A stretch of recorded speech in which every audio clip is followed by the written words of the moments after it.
What's up, everyone? Welcome to tonight's stream. We're gonna be getting started with the comment section again. And then we have some money in Star Citizen, so now I would like to go and do some ship shopping. I have a few ideas of what I want and what I don't want, so we're gonna try to focus on the ship commercials of ships I may want to buy. Or maybe even ships I already own. Just because the ship commercials look pretty cool. But let's get right into it. We're gonna do a little comment section here tonight. I got about 12. I did answer some on Saturday yesterday. So between Thursday's stream and today's stream, I've answered some. Just because when there's like 35 comments, I can't go through all of them. It takes too long. So let's see here. A fool and his money are soon parted, never said in the boardrooms of Star Citizen. They're a scam, and the game has been in beta for how long? Well, good sir, you don't know what you're talking about.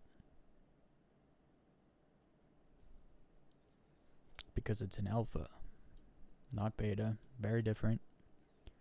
Let's see, what else did you say? They're a scam?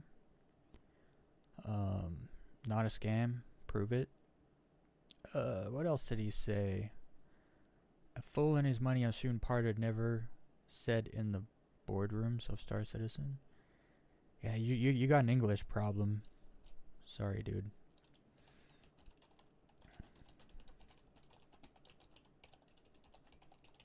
It's crazy how they accuse CIG of being this like big money hungry corporation, and it's just a private company that has no shareholders. It's not rocket science, guys. Stop pretending it's something it's not. Like, you go point the finger at all the AAA studios right now that are just destroying gaming. That charge you $100 for an unfinished game. I don't understand why, like, it's okay for all the other big studios to charge you $100 for an unfinished project, but CIG is charging $45 for an unfinished project. It's like, it's kind of stupid. People aren't able to prioritize anymore because they can't think. Let's see the translation of this. Not an appropriate comparison, SE will not be released for many years. Well, you can't say. So again, this is a case of someone that doesn't know how to say I don't know. No one knows when it's coming out. It could come out next year. It could literally come out next year. It could also come out in 2030, 5 years from now. We don't know. So anyone who says, it's not coming out or it's coming next year, we don't know. So just say, I don't know. We'll wait and see. It's not hard to say that. Just be honest with yourself. Well, ED is finished content. It's just not. Why did they always make the same argument? I don't understand it. It's always the same.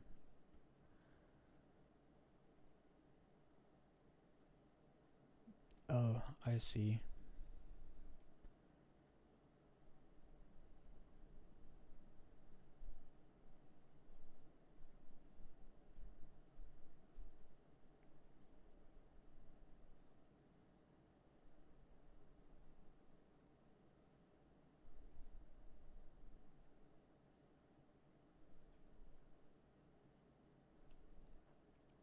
So this guy's just going on and on. I don't care enough to read all of your nonsense. So people always just make really dumb. They just say dumb things. Nothing I can do about that. And I'm not. I mean, I read enough of it to see where he's going with it, and I could care less. You're not making a point that I guess I could say he's not making a counterpoint to what I said to him, so there's no use. Starfield looks like crap. I don't know if Starfield looks like crap because I haven't maybe played it enough, but what I've seen, it doesn't look bad. It just, mechanic-wise and freedom-wise, sandbox-wise, it's a complete dumpster fire. It's just not there. What they claimed it was, it wasn't, and so that initial lie just rubbed me the wrong way, and I could never see it in a good light ever again. That was my experience with Starfield. X4 Foundations is best. Another game I've never played, so I can't say yes or no. Why compare these two games? Gee, I don't know. Two open world space games. Why would I compare them? Who knows? Who knows why?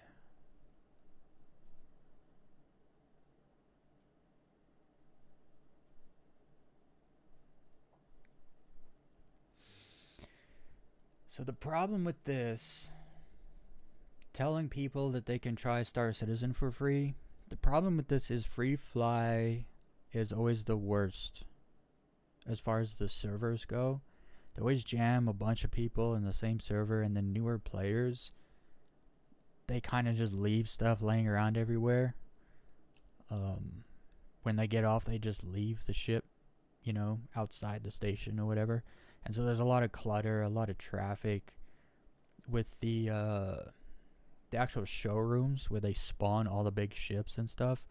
It's wherever they do it, whatever city they do it at, it's usually just garbage. Like if that's your home location, you almost can't play for a week because the extra traffic just kills the location server. So I never tell people to try the game out during free fly. It's $45. If you can't come up with $45 to throw at a game to try, you probably shouldn't be playing games. You should be doing something else. But I personally wouldn't tell people to try the free fly because it doesn't work, and then people have a bad experience because they aren't aware of the bugs, and so when they're trying to learn how to play the game, they'll run into an issue, and then they don't know. They'll just shrug it off as a bug because they don't know how something works, and so it's not a good time to actually try to play. Free flies, personally, the thing that I would tell CIG is do free fly in its own server where you can like pump extra resources into it and have it run super smooth. Cap the free fly servers at like 200 people. Let them experience what the game has instead of trying to struggle with the bugs during and over traffic and just free fly has never been good. In my experience, it's never been good. The game has always worked the worst during free fly. So it's just not a good idea to tell people to try the game during free fly. It's also because when you try something for free, it's nothing to you. And so if you get on, it doesn't work, it's nothing to you. You don't go back. You don't really give it a chance. It doesn't matter. You didn't pay anything to try. When you pay that $45 and you get on, a game doesn't really work for you, but then you paid $45, so you're gonna try again, and you try again and again, and then you kind of learn the way the game is, what the current bugs are, how to avoid them, yada yada. So it's almost best just tell people, get a basic game package, get yourself a starter pack, early access starter pack. That's all you need. Give it a go. Play with friends. Don't try to do it yourself. It's so difficult to learn to play because even if you're just like asking Google questions, like how do I do this or how do I do that, the game has changed so much over time. It's hard to find answers for the latest update.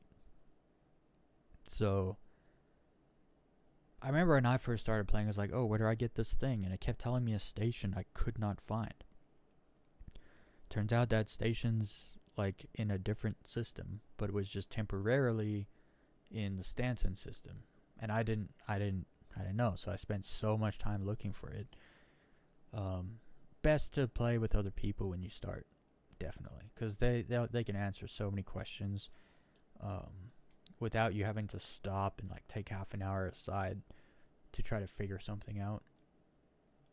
It can be pretty rough learning to play a new game that's unoptimized and has bugs.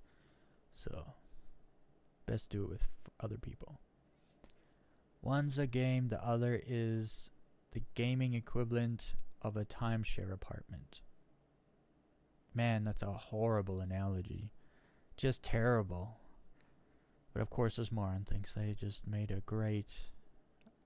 they just thought they made an intelligent remark. At least Elite Dangerous works. Well, let me tell you what, I've been playing a lot of Star Citizen live. It's been working just fine. Again, this person either got they either played during a free fly event or they got their opinion from rumors. It's crazy how like the 2018 really hurt them. It really hurt them because the game didn't work, and then all of a sudden it became, that was the rumor mill. Star Citizen doesn't work, and now everyone just thinks the game doesn't work. When that was a year and a half ago. I think it's been doing just fine, especially recently. So it's crazy. People just get their opinions from rumors, and that just becomes what they believe. They never question it. They never look into things themselves. It's kind of embarrassing, actually. I'm getting a lot of like other country people commenting here. They also compared the game to me with a buggy demo. Wait. They also compared the game to me with a buggy demo. What? What? I don't know what you're trying to say. Next. Yeah, a ton of people like not English. At least, honestly, I can respect someone that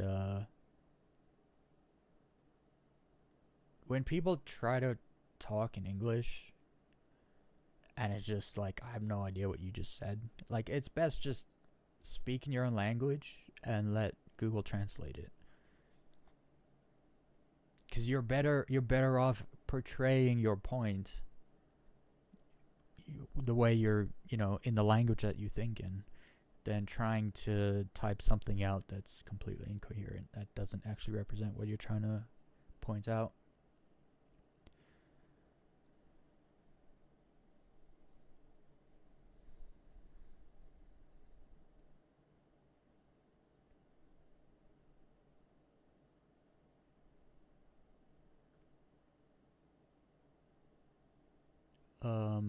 So you just made a point that is just being recently destroyed, good sir. So he says here, so out of the two games, like, one works, you don't lose any reputation, and when an update comes, you don't need a test server. Well, clearly, Frontier needs a test server, because they rolled out this new update that just came out, and then they had to roll it back, because it was a bunch of glitches and problems with it. So maybe they do need a test server. Maybe a test server is not such a bad idea, because it also lets people know when an update is coming. If they want, they can go check it out to see if it's worth it or not. Or for me, sometimes an update has a lot of differences. So you want to go see, like right now I want to buy some ships. Well, maybe I should hold off. Maybe there's a ship being released into the game in the next update where I should save my money for that. I don't know what ship's going to be in the next update. Well, I could go play the test server of the update and see what ships are in there. So I don't know. A test server, I don't understand how, like he says, when an update comes, you don't need a test server. Well, why? What's wrong with needing a test? What's wrong with running the update through a test to make sure it works well enough to actually put out live, so that you don't then have to roll it back, right? I don't see the problem with that. I think every single company out there should be running test servers where select players get to test the new updates before they roll them out, so that they can properly tweak or fix any problems. I believe there's like were certain problems with 4.1 and they rolled it back. It was gone, and then they fixed it and now brought it back. So I don't see the issue with that. I'd rather them do that beforehand than have another 318 situation, right? And other companies, gaming companies, should be having test servers also. I'm not sure why that's a negative thing, needing a test. I think everyone needs one. Silly people making silly comments. Isn't Star Citizen just a tech demo? If you get your opinions from rumors, it is.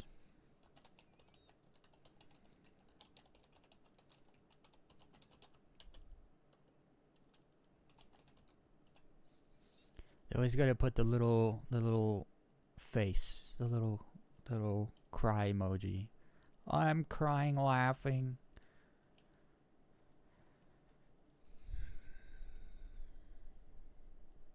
People that talk with emojis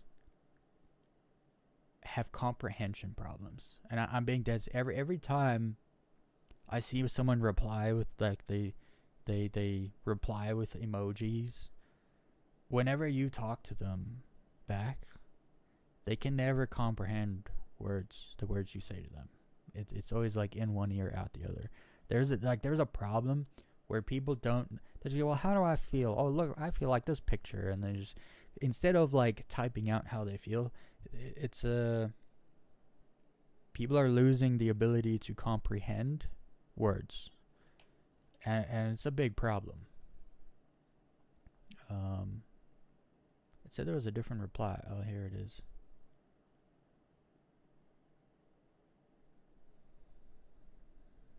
Actually, that's a good point. Because I've heard tech demo for so long, and I didn't understand it. Because they're not showing off like some fancy new technologies that they can then sell to other companies. It's clearly they're building stuff for Star Citizen. Whether they sell those technologies to other companies or not, that's like an afterthought. So I'm not entirely sure why people are so obsessed with this whole tech demo thing. But yeah, they built the tech, and now they're filling it with features and stuff. Yeah, but this is what I mean. People get their opinions from rumors, and old rumors, like a rumor that something happened 6 years ago, and then buzz was created about it, and then people heard a thing, and then for the next 6 years, that's been their opinion, right? Oh, it's just a tech demo. That's not a game. So I never went to play it because it's just a demo, a tech demo. It's like, yeah, you were lied to, and you just believed it.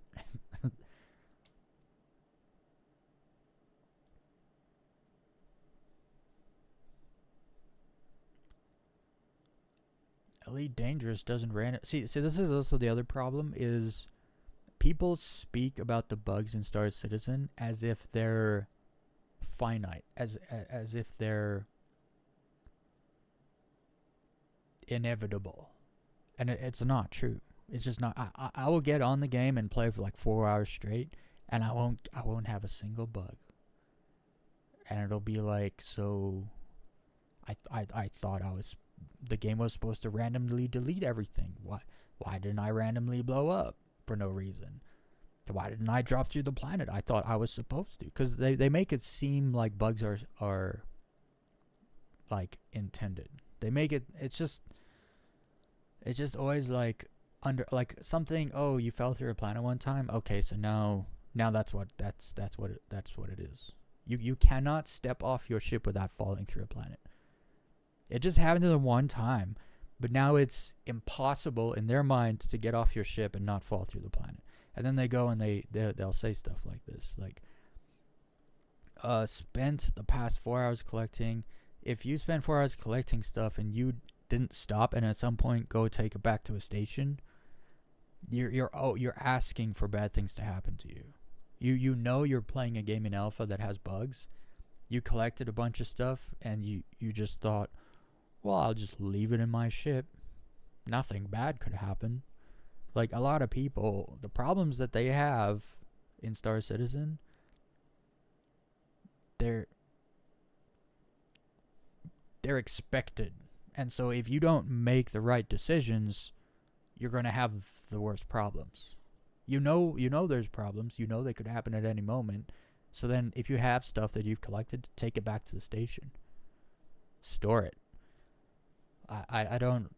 And then even then, so I've had problems where I've tried to move stuff and then I've ended up losing everything. That's just part of the game. That's not actually a bug, right?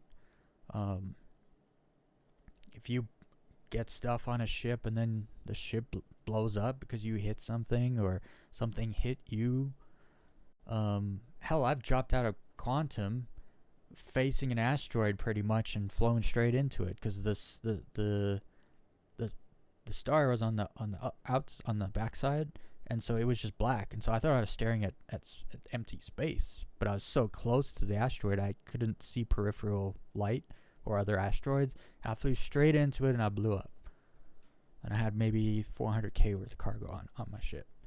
Well, you get another ship and you go back and you get your cargo, and I mean it's just part of the game. So there's also things happen that are part of the game, but because people make bad decisions, bad things happen to them, and then it's just all bugs. And this whole thing, I see people nonstop saying, blow your ship up for no reason. I've been playing for almost 3.5 years. My ship has never blown up for no reason. There's always been a reason. And one time I flew out the hangar and I was in a Corsair and the wings just blew off. The wings and the engines just blew off, and I was like, what just happened? Turns out there was a ship collision outside my hangar, and right as I flew out the hangar, my ship scraped past a bunch of stuff. Because I looked back and I was like, oh, there's a whole bunch of carnage right outside the hangar doors. So while I thought, oh, nothing happened to me, I just flew out the hangar and everything just blew off. No, I hit stuff that was there that I didn't see. So the one time I thought maybe I blew up for no reason, actually, another time I thought I blew up for no reason is on the Port Olisar, the old Seraphim station at Crusader. I thought, oh, I'm going to fly through the rings because it had big rings that turn. Well, there's an invisible wall there. So as I flew through the ring, I just hit a wall and I blew up. Now, someone could say, well, I blew up for no reason. Well, no. You blew up because you hit something that you couldn't see. That's not for no reason. And so a lot of people they don't know what happened and they just shrug it off as some bug. They never think about it. When you think it through, you can always figure out what happened. But people that don't do that, they just shrug it off to bugs. And it's like that with a lot of games, not just Star Citizen. So again, just you're a stupid person. I'm sorry you have a low IQ and you can't think through like why things happened. I know you just want to blame someone else for bad things happening. That's not a responsible adult way of thinking.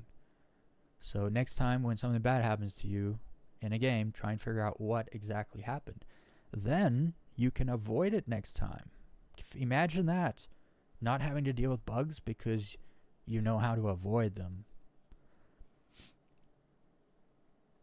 Average Star Citizen salvager. Hell yeah. It's too bad salvage doesn't pay what it used to. Let me tell you what. I used to make a good amount of money doing salvage.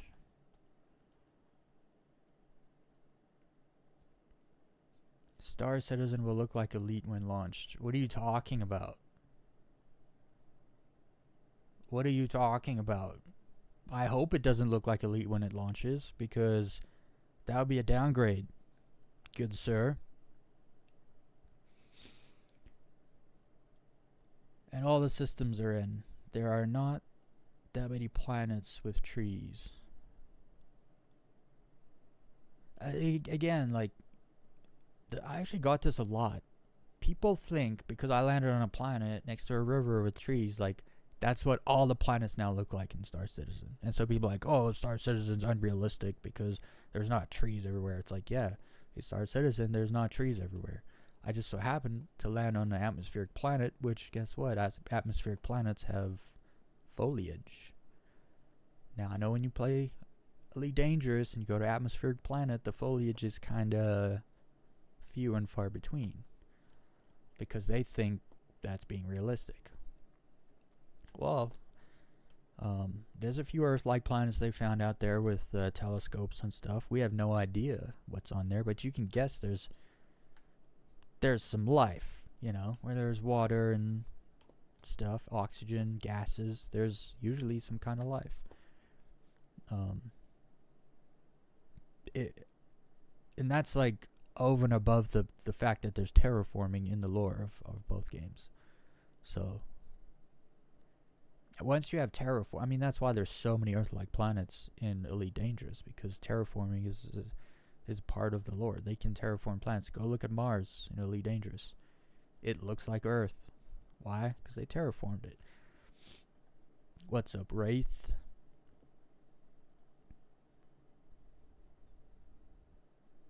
Oh, absolutely, you can blame the game for their mistakes, but you also have to take your own responsibility. Because I see a hell of a lot of people blaming their own stupid mistakes on bugs because Star Citizen has a lot of bugs, so it's easy just to say, it's a bug.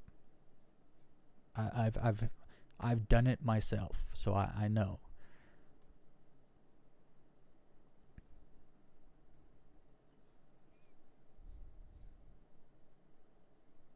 Let's see here. You also can't cope, right? You can't be like, you can't be okay. So just because I am able to figure bugs out and avoid them doesn't mean those bugs should stay there forever, right? But then you also need to recognize when a bug gets fixed. So right now, I've had absolutely zero issues with elevators. Not one at all. Not even for a second. But does that mean the elevators are just going to work now forever? No. They're going to break again. At some point, we're going to get an update. The elevators are not going to work again. Then they're going to fix them again. That doesn't mean that you go around saying, well, the elevators are always broken. Because that's not true. Sometimes they break, yes. But then they get fixed. If they never get fixed, like if there's somehow like a way. So for instance, I was talking about this, where you take a mission, but it doesn't give you a target to jump to. That's an issue. But if they give us quantum boost, where you can point your ship in any direction and then quantum, you don't actually need a target to jump to. And so, but does that mean they should never have to fix the target to jump to? No, they should absolutely fix it.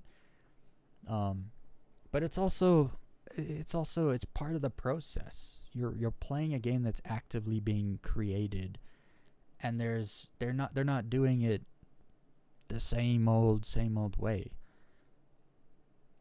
And so there's going to be differences. There's going to be hard times. There's going to be some patches that just suck, don't work at all. It happens. But we also have to recognize when bugs are fixed. I don't know why the chat moved down. I can't see.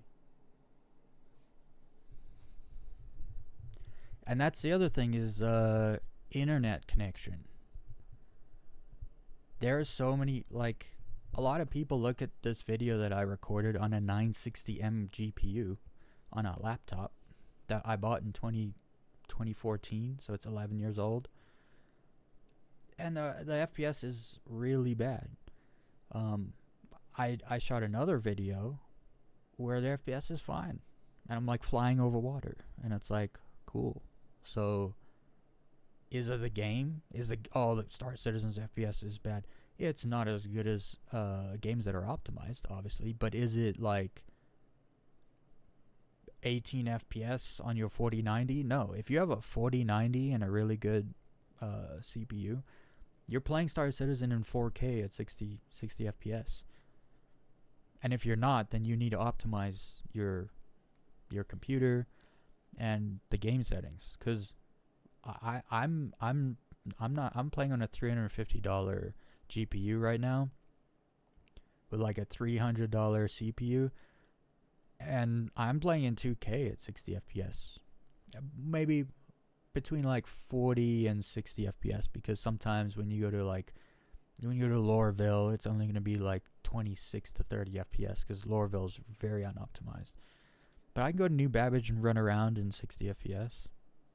No problem. If I'm in space anywhere, I get 60 FPS. And I'm in 2K. And I do not have some fancy computer. So, it's not always the game's fault, I guess is what I'm trying to say, is people make bad decisions. They have a bad time. And then it's only the game's fault. And so we have to hold the developers accountable for their mistakes, but we also have to admit our own mistakes and take responsibility for our own bad decisions. That's what I'd say to people. A tech demo is something developers show that is limited, like CIG. Man, I gotta make this bigger. Can I zoom?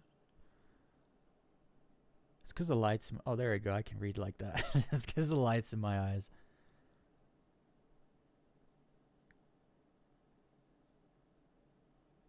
Yeah. Okay. So you have a good point, Wraith. I think. So basically, CitizenCon, that's a tech demo. That's a good point. When they're showing like the new stuff they've made, that's a tech demo. But when it's in the game and you're playing it, you're not playing a game. You're not playing the tech demo. You're actually using the product they made. Yeah, I could agree with that.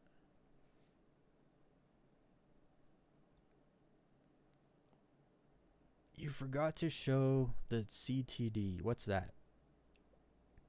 What's CTD? Claiming your ship after loading in hangar upside down, hangar doors not opening, and ship despawning in top crop of your video. What?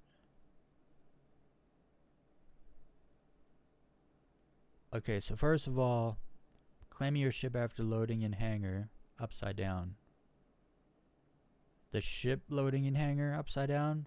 Because I've had that happen to me before with an Aurora. But this is the 4.0 patch. They fixed that. So again, this is what I was talking about. When there's a bug, hate on it. When the bug gets fixed, acknowledge it and then stop hating on it. Don't keep hating on a bug that no longer exists. It bothers me when people don't pay attention to something and after a time they become ignorant, but they still think they know. It gets a little annoying.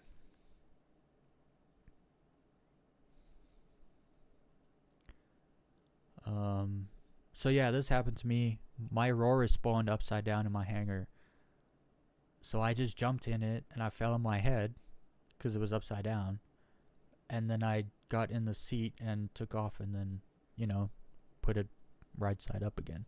If your ship gets destroyed, that used to happen.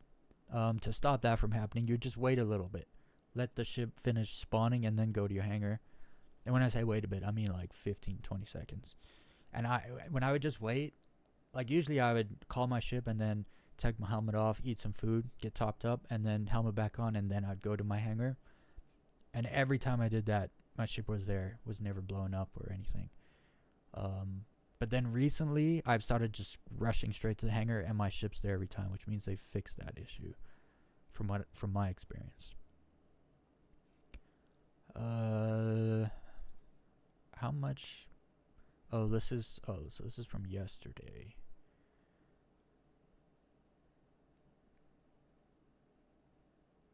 And also with this, I still, in my opinion, maybe I could be wrong. I haven't heard a good enough counterpoint to this, so I'm going to keep believing it. Star Citizen is released. Think about this. When Star Citizen officially releases 1.0, what's going to be different? What's going to be different? You're going to have your access. You're going to be playing The updates are gonna come out every 4 months or whatever. What's gonna be different?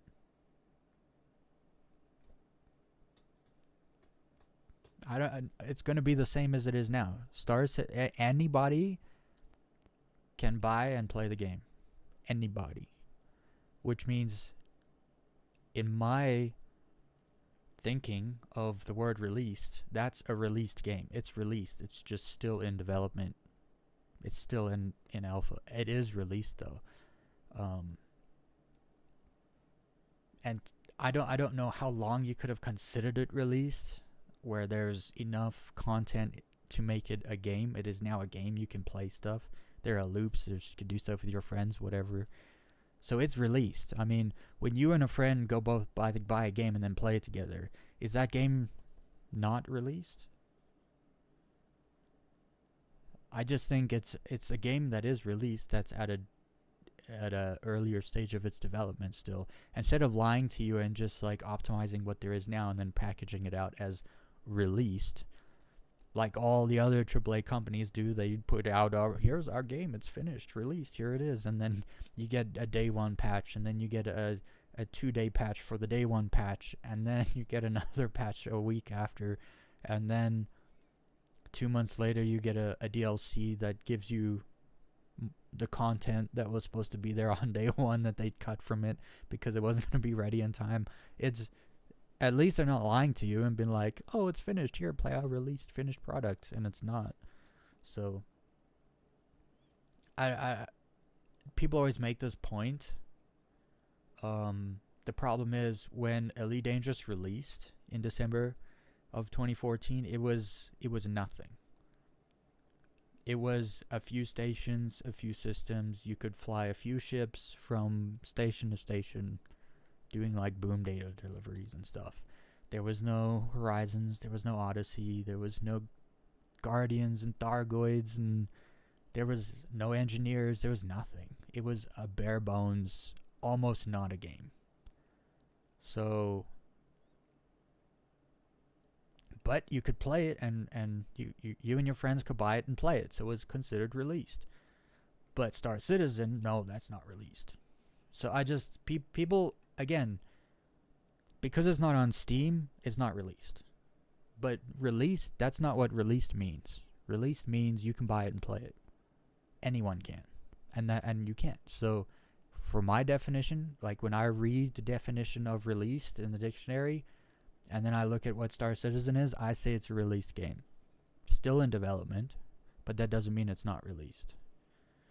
But again, people, it's not on Steam, so it can't be released. Well, you don't know what the word released means then. I'm sorry, but I can't help you with that problem.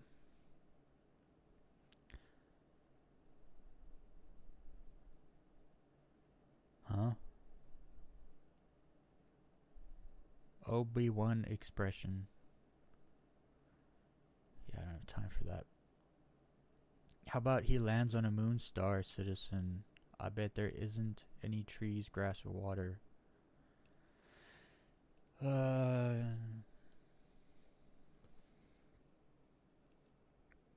So land on a planet in... Hold on. Land on an Atmo planet in ED. And land on a moon in SC. See, people are just mad because there's trees on one planet and not on the other one. They also think because the Elite... It's kind of crazy, but... They think because the Elite Dangerous planet is empty, that it's a moon. Because, you know, people think in terms of our moon, well, look at Earth, and then look at our moon. And then they see this planet, and it's empty, and they're like, well, that's a moon. It's like, no, that's a... According to the star map in Elite Dangerous, that is an atmospheric planet. It's not my fault it doesn't look like what you think it's supposed to look like.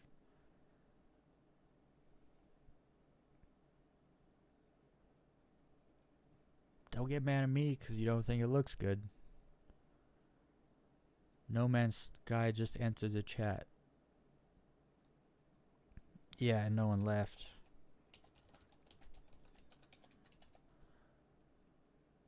because No Man's Sky doesn't. No Man's Sky is not a bad game, I'm sure. I have not played it, so I can't say that it's bad. Enough people enjoy it that I don't think it is. I don't think people think it's bad because I see enough people enjoy it, but it just doesn't compete with either Elite Dangerous or Star Citizen, unless they have like made massive changes from what I've seen in the past. But it's just not in that competition. There's a whole different race that No Man's Sky can run and win, but it would never run the same. You don't get the high jumpers throwing shot puts. We'll just say it that way. We'll say it that way.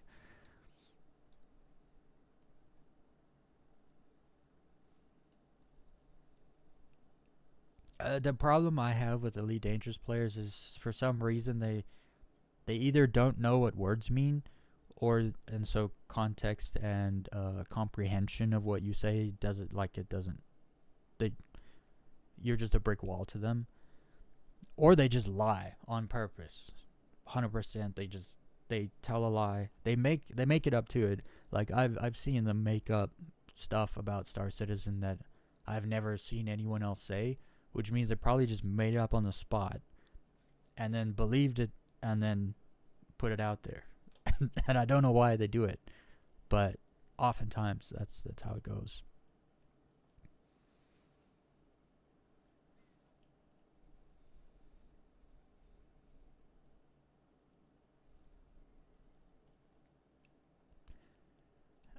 Are you talking about Star Citizen as a resource grinding game?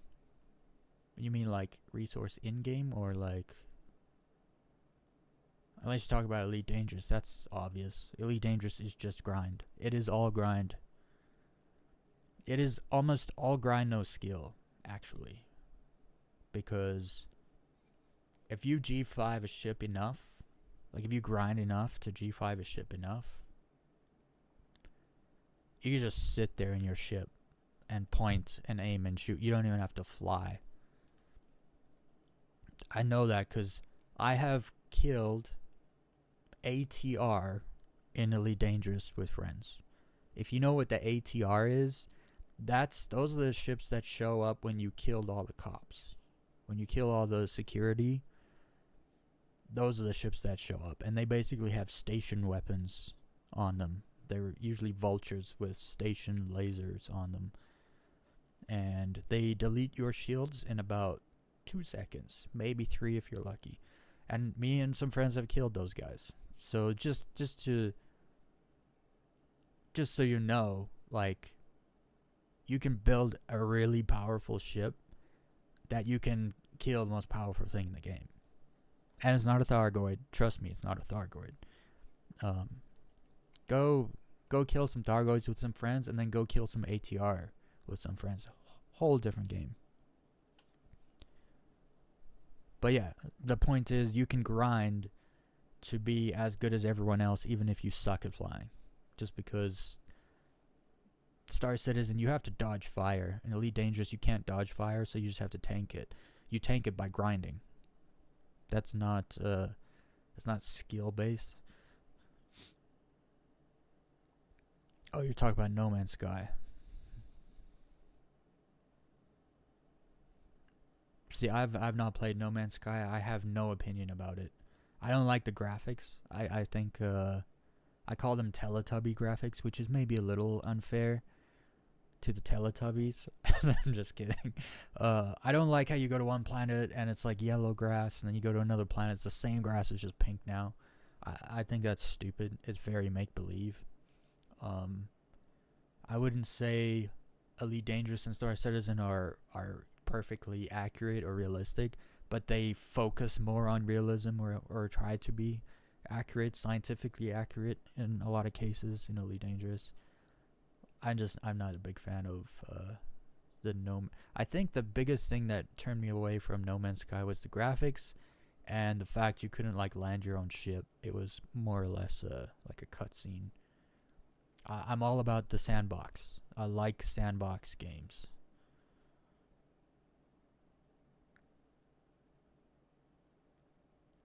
Space engineers, press F to leave cockpit. I don't know what that means. I think these are all from before.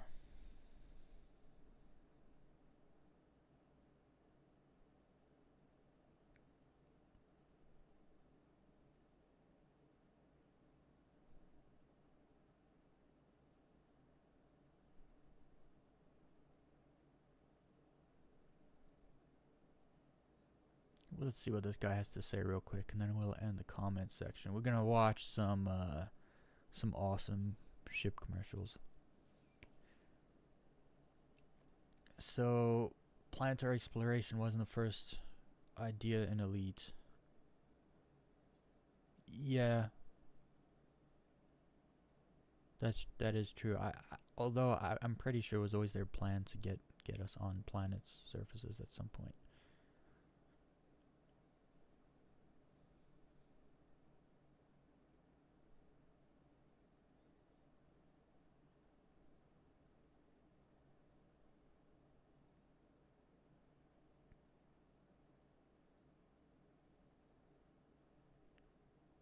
So I'm guessing with this person, they haven't played Star Citizen in a very long time, because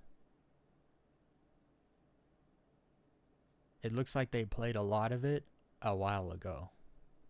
But so much gets added each year that if you go a year without playing and you go back to the game, it's a whole different can of worms you're looking at. I know that because it was like a period of like 9 months I didn't play, and then when I went back, there was like all this different stuff. I had to figure out nav mode and everything again. They had changed a bunch of controls, added a bunch of stuff. It was almost a whole new game.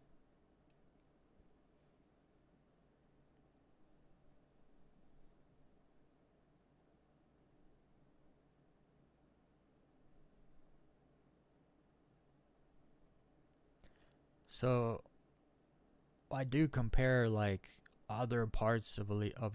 I mean, I have the station landings.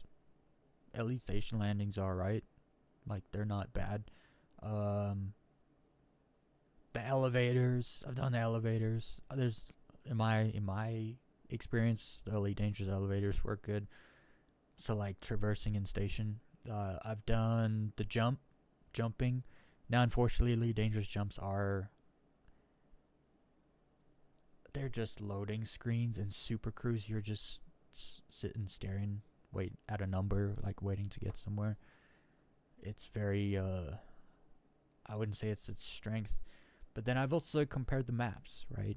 The Star Citizen map size just squanders this. The Elite Dangerous map size puts the Star Citizen map size to shame.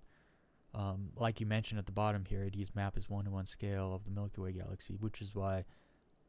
Well, so here's the thing: is it really a 1-to-1 scale of the Milky Way galaxy? Just because systems are like they say there's 400 billion systems in the Milky Way galaxy. Okay, cool. The problem with that is in their game things are procedurally generated, so there's a whole bunch of systems out there that have not been created yet because no one's jumped to them. So when you go to, I'm trying to think of the star classes like M class, all the classes of stars that you can refuel at. A lot of those have been jumped to and generated, but all the other type of stars, all those systems, like you can see it in the galaxy map. It's like this kind of star and it's this kind of class, whatever. No one's been there. Why? Because you can't refuel there, so people don't go there. So that system has not been made yet. Systems get made once you get there and procedurally generates a system. So it's actually not how many systems have been discovered. That's how big it's not a 1-to-1 scale, right? Because not all the systems have been created yet. It will be if people visit 400 billion systems. So it's also kind of a cop-out. The whole 1-to-1 scale thing in Elite Dangerous is very, what's the saying? Like a puddle. You know, a big puddle where it's like real wide but real shallow. Um, and it's really just a marketing gimmick because there's nothing out there. And people can say like, "Oh, well, it's space. It's big and empty." It's like, yeah, but there's stuff out there. Like you can point telescopes at all kinds of different crazy cool things happening out there. Something I thought they always should have added is like random like comets and stuff in systems where you can jump into a system and there's like a comet like that passes through a system every once in a while, and you can go like instance with the comet and maybe like mine or something there. And it's like rare opportunities that happen, and they could put more out there, you know. But I don't know. That's one thing that Frontier is very good at, is squandering potential. That is their strength. That is their best. That is the best that they have. That's what they do best. Squandering potential. So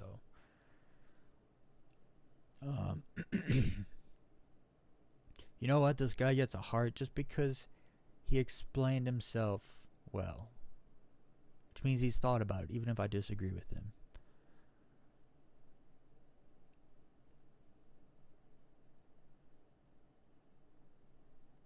The one thing, the one strength Star Citizen has over Elite Dangerous, walking around and doing nothing. I don't know about any of you, but I've never got onto Star Citizen and just walked around and done nothing. Ever. Like, I've never done that. Anyway, that's going to be the comments for today.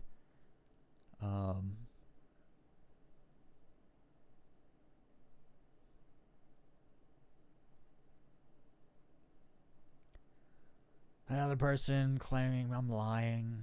I have nothing to lie about. Complaining it's not a fair comparison. I don't understand when you compare two open world space games, this is not a fair comparison. I would understand if I was like comparing Star Citizen or Elite Dangerous to No Man's Sky. In my opinion, that would be unfair, just because. But then again, I've not played No Man's Sky, so maybe I can't say. Anyway, we have some ship commercials. We're gonna get into some ship commercials now, and I've seen some. There was a while I went to a free fly thing, but maybe it was like an IAE or something. And I remember like getting to the hall or wherever they put the ships, and as I walked out of the elevator, there was this like big TV screen on the wall, and I just looked over it, and it was playing ship commercials. And I just stood there like watching them for like half an hour. I was like, man, those are cool. No wonder they sell a lot of ships. Their ship marketing team is the best. It just is the best. So this I found a thing. It's supposedly updated. There's a ton of videos. I'm guessing some of them are old. This one is 11 years old. The Aurora. So I wanted to watch some of the old ones. Also some of the ships I own. I'm gonna skip some of them, like all the 300i series ships. I don't like those ships like at all. I find them kind of pointless. I have an Aurora though, so we're gonna watch this. Let's check it out. So I was looking at the new Aurora, but then I was thinking, I have YouTube whitelisted right now for ads. Hopefully I don't have to deal with ads maybe I should get something that on looks every a little video. classy.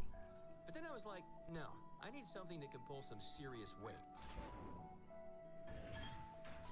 Maybe I don't need all that cargo space. What about the Legionnaire? So for people that don't know, this cargo space under the the Aurora, this was like one of their broken promises. Like they promised we would have cargo on our Aurora. Well, you can. I don't know when it happened that you could, but a while ago they did it, and I guess they just didn't talk about it. But you can put 3 SCU boxes underneath the Aurora MR. And I think there's another Aurora that you can put like 4 or 5 under. So it's not bad. I've said the same thing, Wraith. Stanton, like just one system, one planetary system in Stanton has more going on than like half the bubble. Because the bubble in Elite Dangerous, it's so copy and paste, and there's so many systems in it that are just like empty as hell. And all the stations have the same missions. Like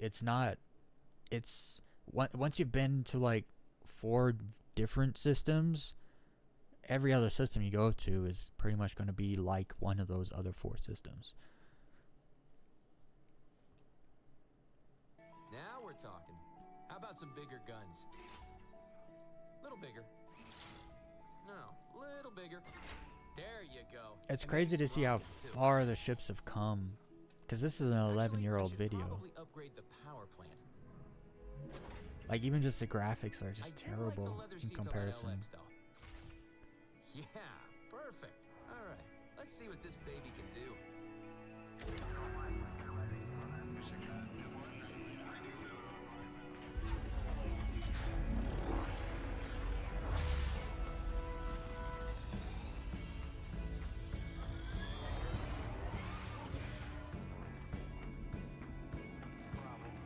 It's crazy how none of this exists. Like this was all fake, right? There wasn't like, this isn't like in-game footage or anything, because this is so old. It's crazy to see how different like once they built the universe, to see how different the marketing is now, because they actually use the assets they've made to help with the marketing.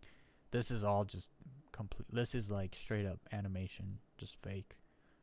Almost don't want to watch it. Let's watch the Anvil Aerospace Hornet. This is also very old. Aria Riley once said, "Give me a fully loaded Hornet, and I'll shake the gates of heaven." Anvil Aerospace's Hornets have faced Vandal, Xi'an, pirates, and criminals.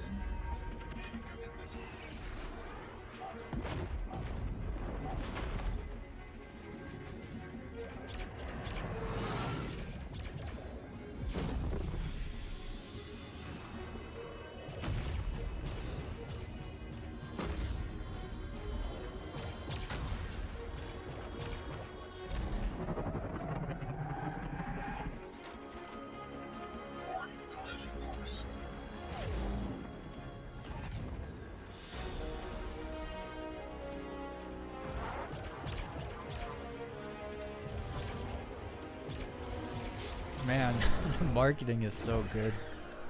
It's like no wonder people buy ships. They get convinced to do so by friggin' marketing wizardry.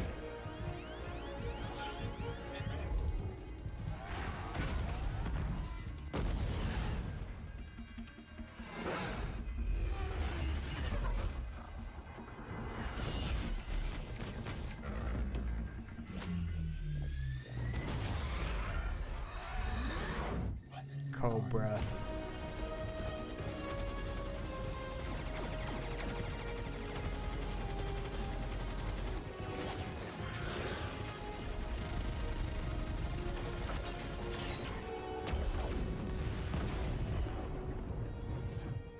Anvil Aerospace's Hornets have logged more combat time and kills in more theaters than any other ship in the history of space combat. Battle-tested in the harshest conditions, the Hornet has proven time and again its ability to withstand damage and still be able to dish it out. With all the punishment it handles on a daily basis, don't you think the new Hornet can handle yours? Honey, I got the ice cream you wanted.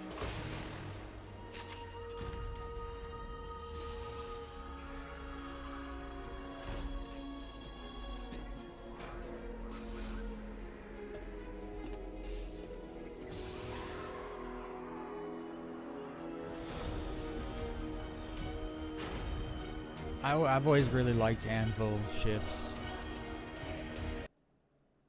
I'm actually curious. So this is the original Polaris thing. So this was also like a ship that everyone was like, "Oh, they promised us this ship and they broke their promise." And it's like, no, they didn't, because now it's in the game. You can get it. I believe in the next update you're gonna be able to get a Polaris without having to spend real money. So let's check this out. You know what? Let's go full screen. My bad. I should have been full screen the whole time. 1 year ago, our lives were shattered. But we have not forgotten.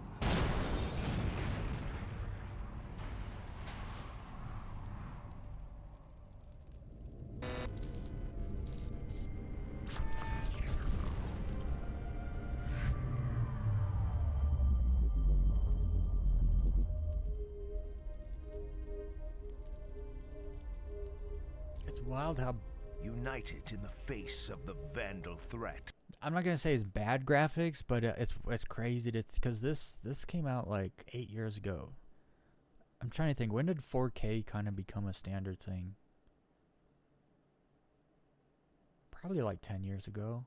So it's interesting to see. We have dedicated ourselves to creating the universe we have always. Like the old trailers were just animated stuff, which it makes sense now why they sell so many more ships, because now they're like in-game filmed content trailers pretty much, where they're ship commercials, but they're showing like in-game content, like they're showing the ship in actual action in the game, whereas this is just animated like marketing. Wanted a safe and secure UEE for all. Thanks to your continued support in the sale of war bonds, the UEE is proud to announce the Militia Mobilization Initiative, authorizing the sale of certain military-grade ships to ensure that civilian militias are properly equipped to defend the Empire in times of need. We will ensure a brighter future for our children. At the forefront of that effort is RSI's newest ship, the Polaris. Combining devastating firepower and searing speed, the Polaris-class corvette is effective against a wide variety of aggressors and scenarios. From delivering humanitarian aid to tactical operations, the Polaris... This is crazy, because this is not even... they're not even showing animation. They're just showing straight up concept art, pictures. Polaris's ability will make... And people bought this. Like, people bought this like a long time ago when it didn't exist and wasn't like possibly ever going to exist if they didn't get enough backers for this ship. And it's crazy to me, like, people that spend real money on this on the ships and stuff, they're just different kind of people. Like, I mean, you really gotta be into Star Citizen and the whole project to like spend real money on concept on ships you've only seen pictures of. You know, that's crazy. Make it an essential part of any fleet for years to come. But the Polaris is only the tip of the spear for this grand initiative. A full line of other ships are now available for a limited time. And to support faster mobilization and operational effectiveness, fleet formations are being offered in discounted pre-designed ship teams. So this is the... Is this the Bengal? I think it's the Bengal or the Javelin. I don't know.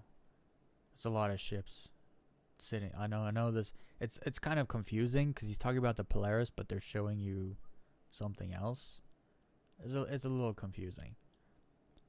Let's see here. Oh, and like some of the newer Drake, Dragonfly, a Nox. I actually want to buy a Nox because it takes up less space in the cargo bay than the Dragonfly. The Cutlass Black. Let's check this out. How old is this? 7 years old.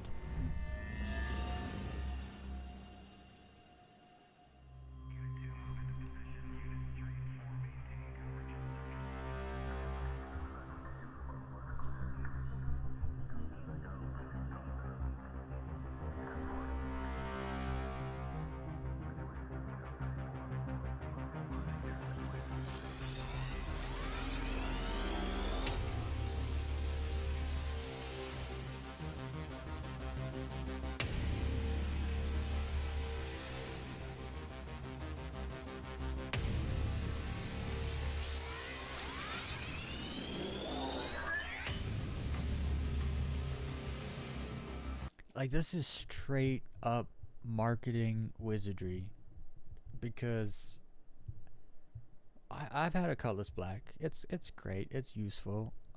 It's so ugly, but they make it look so cool. I don't. This is a talent. Like, this ship is ugly. There's no way. It's no way you can make an argument that it's, because, like, good looking things, whether it's a car, a woman's face, a sunrise, whatever it is, there's like an objective reality when it comes to things that are good looking, and they're usually based on symmetry.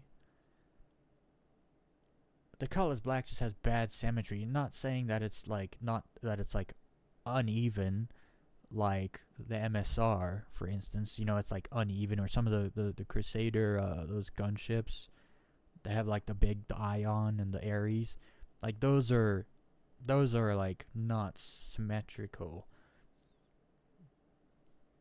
but they still look good. Whereas the colorless black is symmetrical, but it looks bad. I don't know. It's just I don't see how anyone could make an argument the colorless black looks good. I've even thought, like, what if you take like these big flat things off the front, and it's like, no, that looks like it looks stupid. What if you like, the only cool thing about this are the engines. The back engines are cool, but then when you even like look at the body of the ship, it's so weird. Like, it's just a little, I don't know.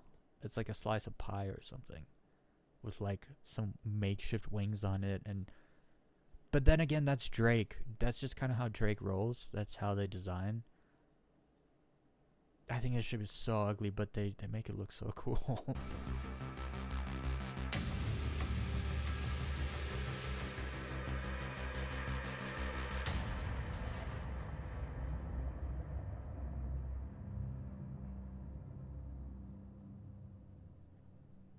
It's too bad they didn't get some the rights to that Back in Black AC/DC song.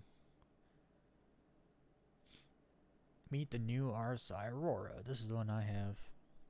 That's the starter pack one. Okay, where are... I mean, there's a ton.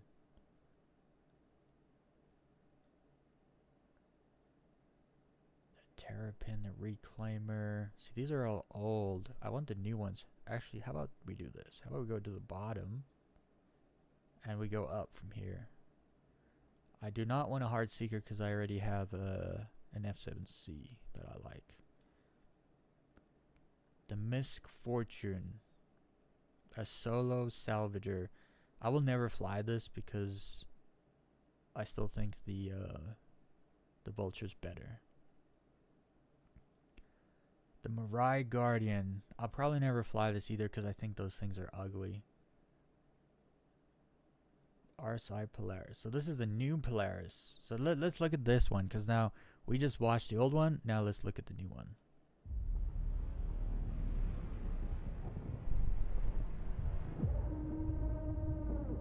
See, this is actually them using...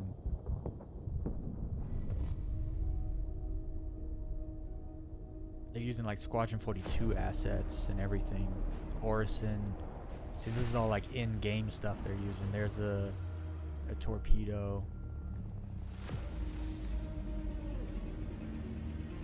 See, it's more like in-game. This could be you. It's crazy. The marketing wizardry. Like, look at that shot.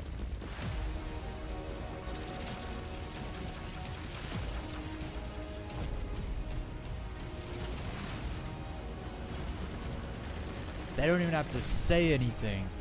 They can just show you.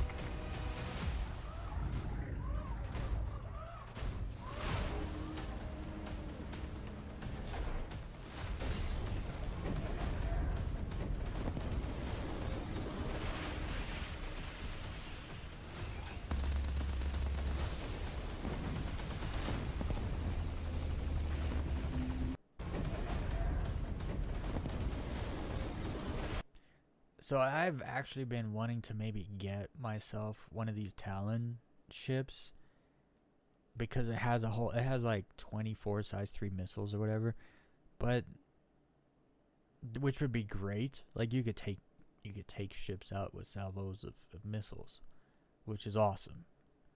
But again, like I just think the ship is so ugly. Like you made it look like a bird, which is cool, but then the wings don't open, so it just looks like a bird flying without wings, like without opening its wings. It doesn't look right. It looks unnatural. The core design of it is nonsense. So I just think it looks stupid. I don't know. Like what's the point of all this pointy spiky stuff? Like if they were supposed to represent wings, I don't know, they just get in the way, right? When you're getting shot, you're just breaking off. I don't know. It's very I know they're alien ships too. So are there birds on alien planets where I don't know. It's weird that an alien ship looks like an eagle from Earth. It's just and it doesn't, like, if I feel like if the wings opened a bit and like kind of spread out, maybe it could look better. I don't know. It's kind of like the Corsair. You look at the Corsair, it looks kind of stupid when the wings are up and you're like flying around with the wings up. When it's parked, it looks fine, but when you're flying around, like, the wings out looks much better. I don't know. Look at all those missiles. And then the point defense.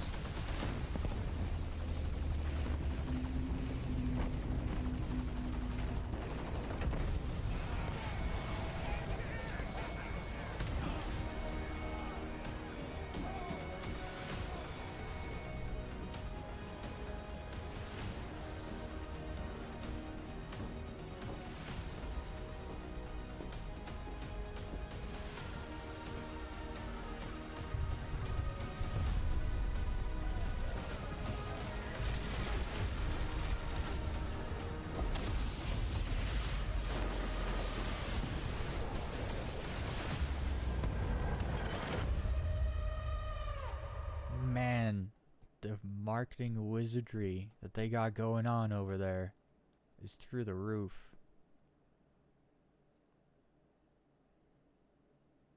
I'm gonna check out the Star Lancer. I've never considered buying a MISC, a Lancer variant of anything. I've never liked them, not really. But this one looks the best, in my opinion. And it's bigger.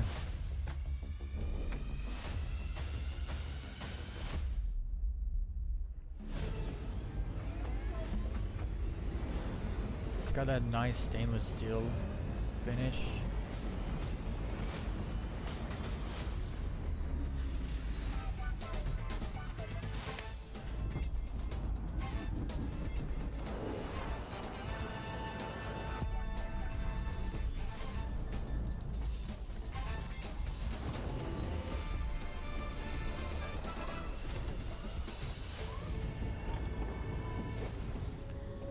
I wonder how much the Star Lancer costs. Anyone know how much it is? Because I know they just added it. You can buy it in game now.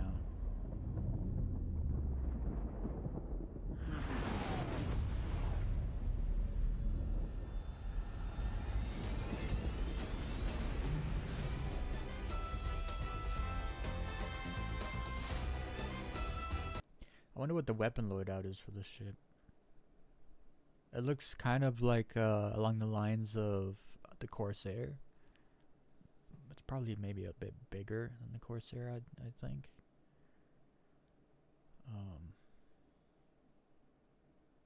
The Intrepid, Crusader Intrepid. I've seen this ship. I saw one of these once at a bunker I was about to raid. And I made the mistake of walking onto the ship. Just, I wanted to check it out. Let's see what it looks like in here. But when you walk onto someone else's ship and it says trespassing, Well, all of a sudden the bunker turrets just turned on the ship and blew it up. So I ran off the ship while it was the bunker turrets were shooting it, because I was all of a sudden trespassing. And they're programmed to shoot anything that trespasses. So I had to run off the ship, and then the bunker turrets blew the ship up. So I never really got to check it out. So let's check it out. Mom, Dad, sorry I didn't write sooner. Things have been non-stop out here. So some serious rookie vibes going on here. So I'm guessing this is a starter ship? Is it? It seemed like a medium ship, so I didn't see it as a starter. But now, I don't know, they're putting off rookie starter vibes. Being on my own has been such a rush. I wish you could see it. The views, wildlife. The song is also Dollar Store, Sweet Home Alabama. The locals.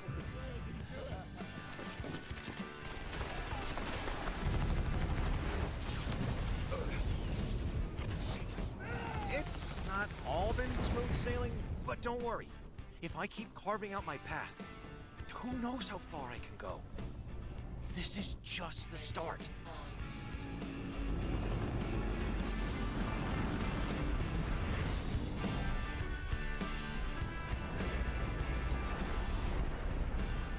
At Crusader, start small, dream big.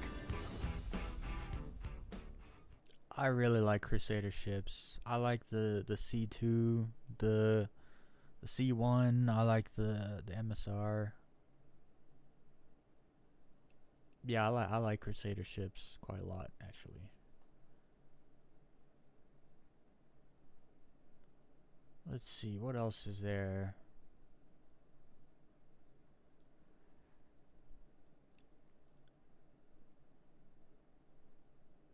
They have new sabers. The Peregrine and the Firebird. I'm not seeing these. Man.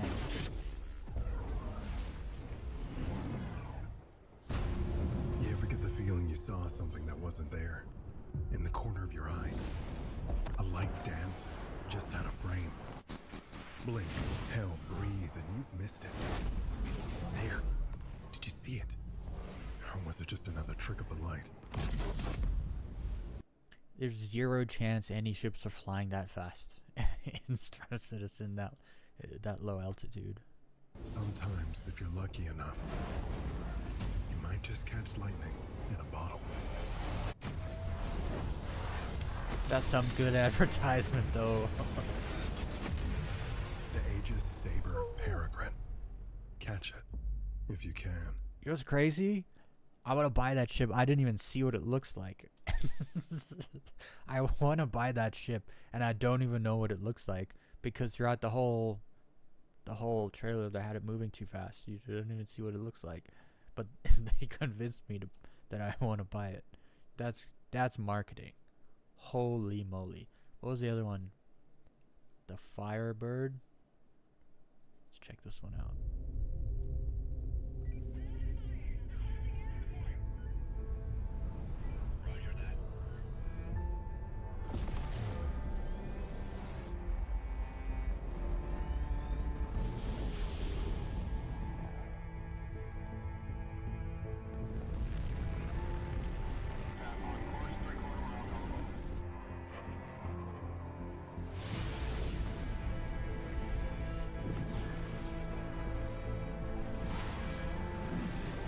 What planet is this?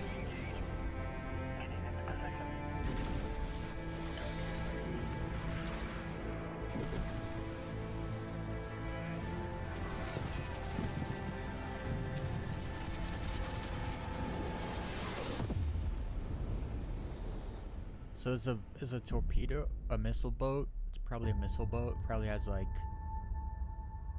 24 size 3s on it or something. Look at Hurston though, hey? I want a Saber, but not a Firebird. I don't want to miss a boat. Although it look, if that ship, if the Firebird has as many size 3 missiles as the Talon, I would never buy the Talon just because of the look alone.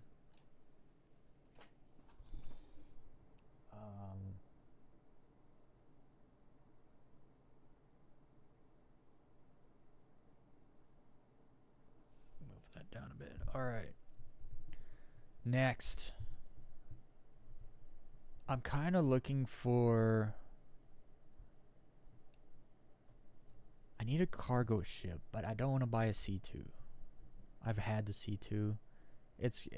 I never need all the space because I'm not a cargo person. I'm not running cargo. That's not what I do. So I've never needed all the space. So I'm kind of thinking the M2, but maybe the A2, because I know the A2 has much less cargo space. But how much less? Like if I can fit like 4 to 6 32 SCU boxes on the ship, I'm happy. I usually don't need, I think the most I've ever transported was like 90 SCU, which I can do it in the Andromeda that I have, but I would like maybe just double.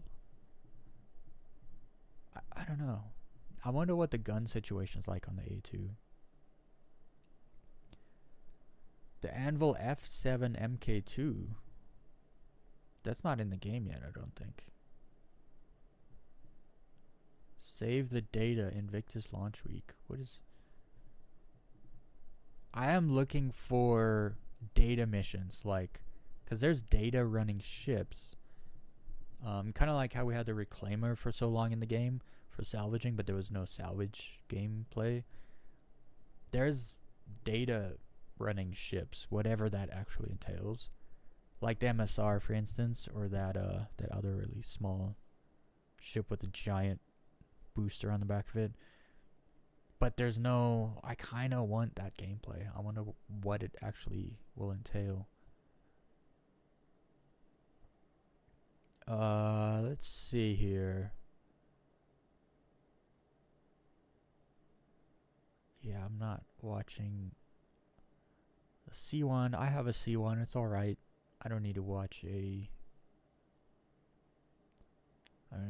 trailer for it. The Gattack Silin. I don't even know how to... That ship is just weird. I never see them because I don't think players actually liked them, actually. Let's see. What else do they have here? It's the Hull C. It's just a ship I'm not interested in. RSI Scorpius. That ship's only cool if you're with another person. Okay, these are all IE videos. Drake Corsair. Sail the Stars. Actually, let's watch this. Is that Monox? Bloom. That looks like Bloom.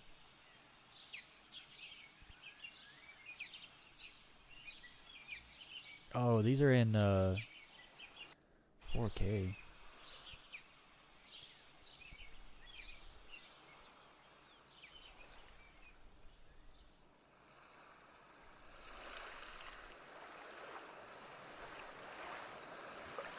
I wonder if this is what they're talking about with the realistic audio that they're adding to the game.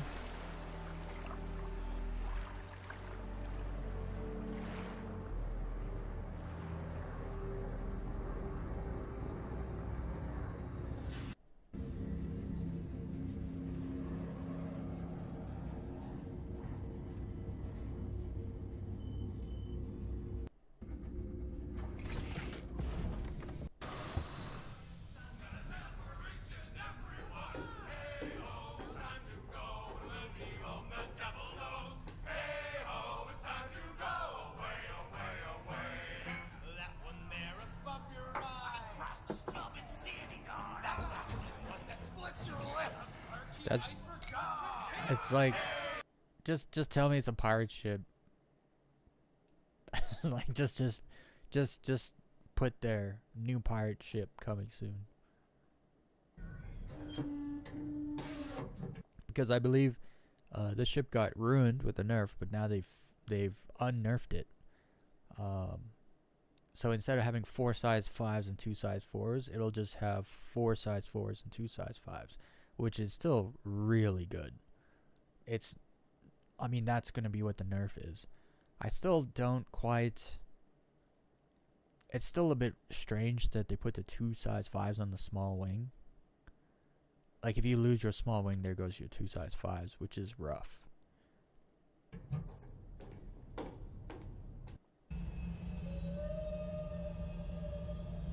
I really want a Corsair again.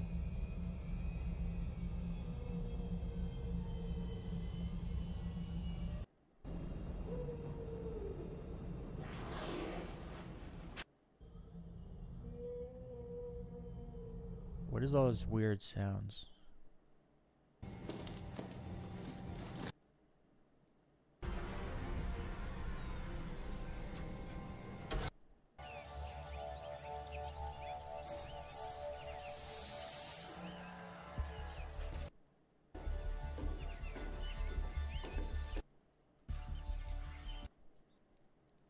I think this ship should have 2 size 3 shields.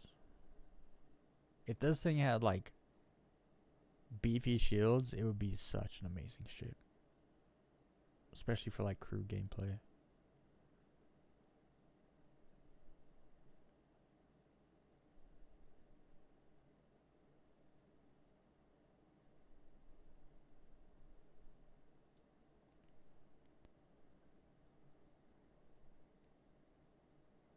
Oh man. It's kind of crazy how many videos they've made. The 400i is a great ship too. For like a daily driver kind of a thing.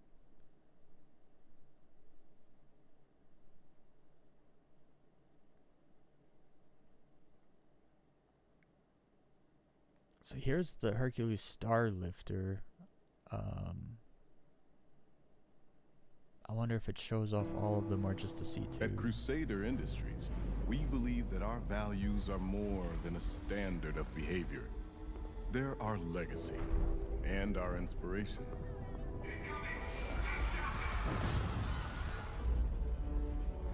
We don't defend them through sheer size or firepower alone.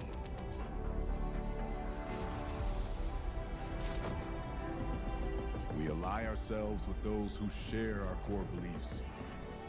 We make sure the real heroes make it to where they're needed most. Hell yeah. At Crusader Industries, we know that lifting up others benefits us all.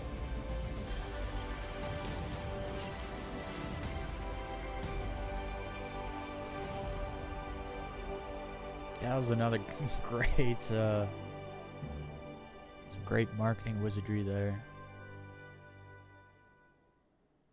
I wonder how much the A2 costs. Welcome to Orison, I'll go find that out today. the Empire's only orbital in-atmosphere vehicle production line. Stanton II's first orbital platforms were built by the UEE Navy and the universe stay safe. Crusader Industries adopted Stanton II as its new home in 2865. Soon after, Providence platform was converted into one of the most advanced shipyards ever in operation.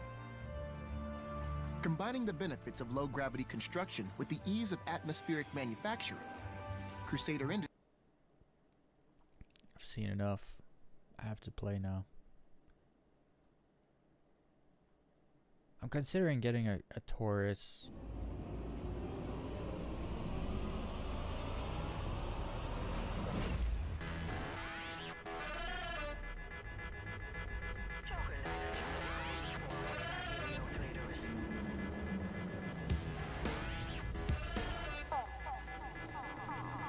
They say that some things just don't go out of style.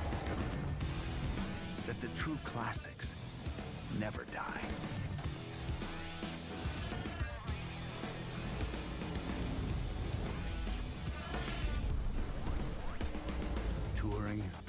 exploration, combat, and now introducing long-haul freight. The all-new Roberts Space Industries Constellation Taurus. Still does it all. Is the Taurus... I wonder if the Taurus is as good as the Andromeda.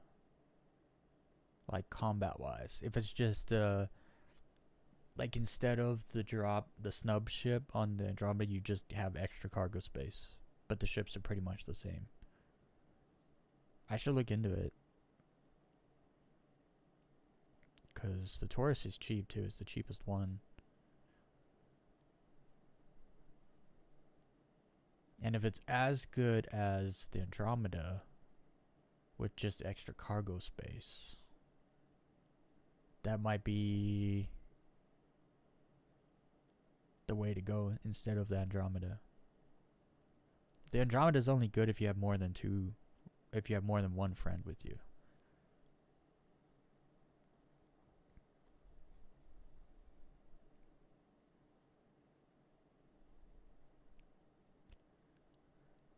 I think I'm gonna buy a Starlifter. I'm gonna look for the A2 and see how much it is. See if it's like worth it.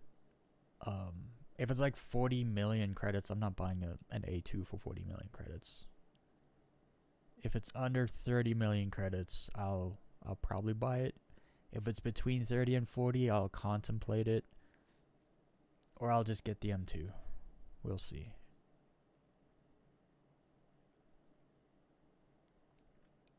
Let's see here. The Nomad. I've always thought that the 100i was it's the best looking ship, in my opinion, in the whole game, actually. It's just useless. It's just a starter ship. I wonder, is the 100i better than the Aurora?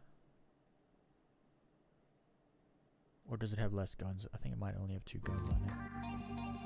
Maybe you're into touring the galaxy's more out-of-the-way destinations. Or you're known for your speed and tenacity. You always deliver. Perhaps you're a peacemaker, taming a wild galaxy. It just looks good. Whatever calls to you. Choose your lifestyle. With the 100 series from Origin.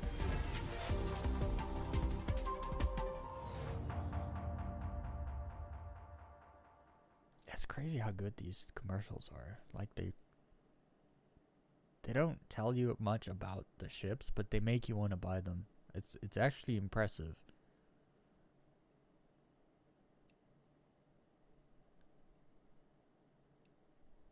How old is that commercial? 4 years ago?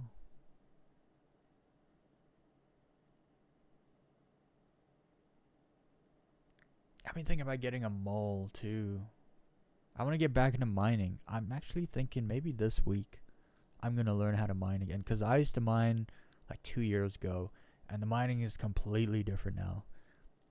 Like where to go to mine, the price of things, the rarity of things, the mining heads, the things they added that you can like attach to rocks and stuff, the gadgets. I don't know any of that stuff. So I would like to learn how to mine again. It's a good skill to have. So yeah, For 29. I'm definitely gonna learn how to do that again. The rock. I've never been rock mining. I just thought it was kind of pointless because you will never make more money in a rock than you will in a ship. So I kind of just, maybe there are certain caves where you couldn't fit ships in, but they had like really good rocks to mine. I don't know. And you use the vehicle instead. The rocks are too big for hand mining. I don't know. I've never got into it, so maybe that's why I don't see the purpose of it. Another cool thing about the Carrack is they're now slaving at least one turret to the pilot. So, because it was always a little... It kind of sucks in some of the ships where the pilot just has nothing. The pilot cannot do anything but fly. And it's like, understand, so for instance in the Hammerhead, that's a very specific ship where the pilot, the ship's for multiple people, obviously. And I don't want the Hammerhead pilot to be able to slave like one or two of the turrets to the pilot. I don't think that should happen, just because that's the kind of ship it is. It's just not meant to be like that. With the Carrack, however, I think the pilot should have some kind of guns. Same in the Reclaimer. I'm not sure. I think they are actually slaving one of the turrets in the Reclaimer to the pilot also. If there's no crew member on the turret, then it's slaved to the pilot, which is great. I think every ship, save the Hammerhead, the pilot should have access to something. Because you're not always shooting back at something. Like maybe you just want to shoot open another ship door, but you can't. You have to get out of the pilot seat, go to a turret gun to do it, you know. You should always be able to shoot something. So let's check out the mole. I think it's like 10 mil now for the ship. Hold on.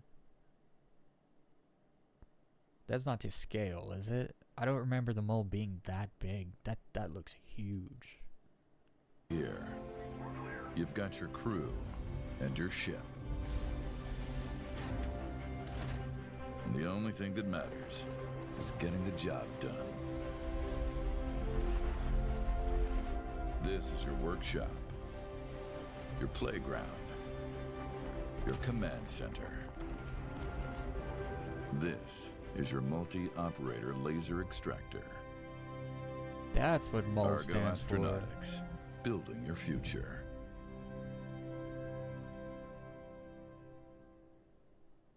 Again, what a good commercial. I really want one of those. I want a mole again. I used to have a mole. I used to do a lot of solo mining in a mole. Make a lot of money. I wonder what I don't know what to go for. If I should just jump in on the mole or get a prospector to learn. Because I just want to learn. I don't know if mining will be my go-to for making money.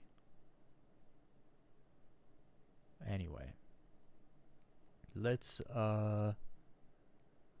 get into the game.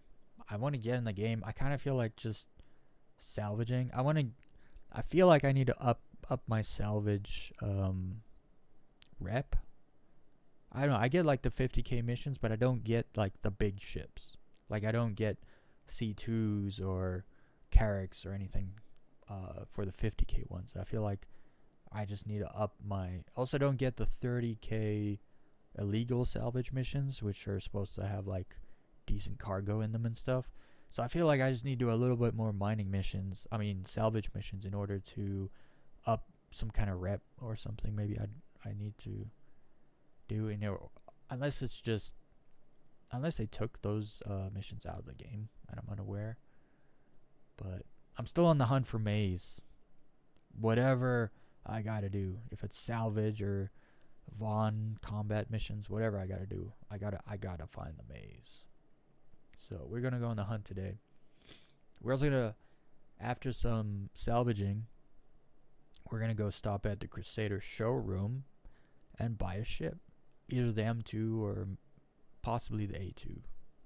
I want the A2, but if it's like stupid money, then I'll just go with the M2.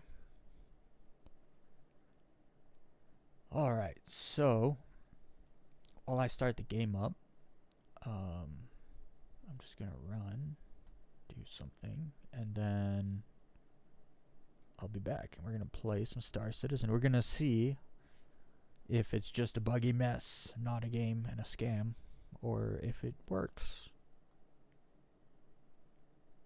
I haven't done salvage in a little bit, so we'll see. Hopefully it works. Anyway, I will be right back.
Alright, we're back.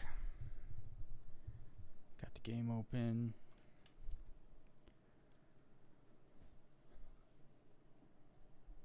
I gotta zoom in my camera at some point. Every time I put the camera lens cap back on, it like pushes the lens a little bit in, and so over time it like goes back to being zoomed out. Alright. There we go. Let's get comfortable. We're about to go do some salvage.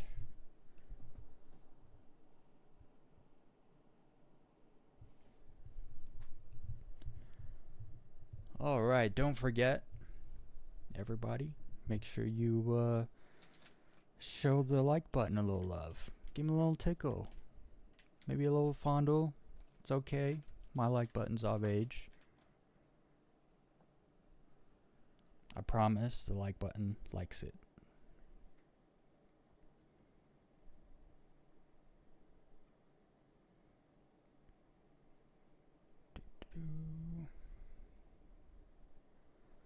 All right, let's jump into. I guess it doesn't matter at this point. We're just gonna go salvage.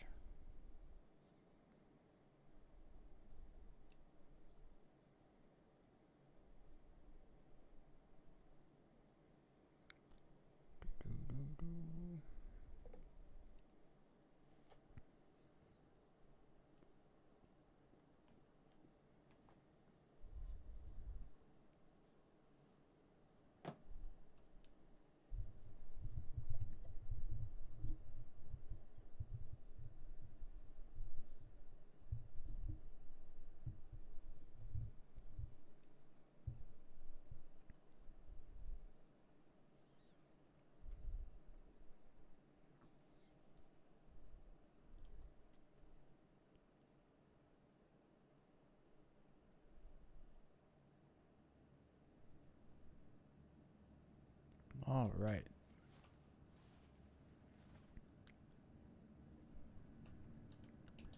First things first, I can always tell it's super choppy.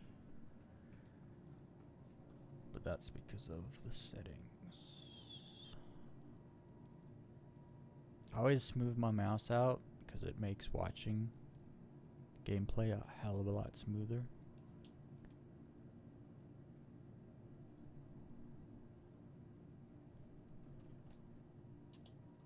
It's wild how smoothing the mouse out makes it feel like you get more FPS. You don't, but it just, I don't know, sometimes when the mouse is like super snappy, it makes the FPS feel like kind of bad because it'll snap from like looking at one thing to another and there's not actually many frames between. So when you smooth it out, it just shows like more of a, I don't know. I think everyone knows what I'm talking about. I'm just not explaining it really well. Welcome to the ASOP. Alright, so I think I have everything on me I need. Tractor beam. Food. I don't think I need any more than that. So Vehicle selected. Stand by. I want to try to take like illegal salvage missions at Yella. I think that's probably something I gotta do.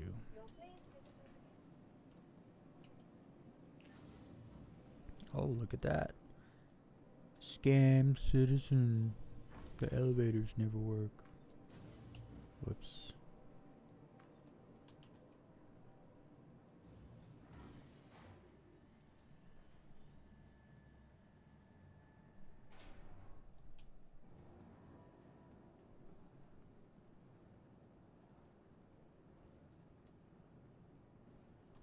I definitely called my ship, Welcome but to the ASOP vehicle they didn't give it to me.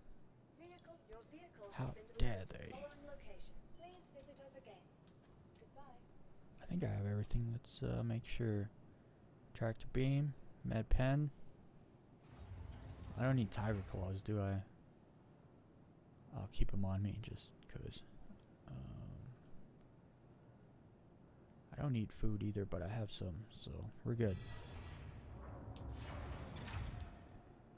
Open sesame. There's my ship.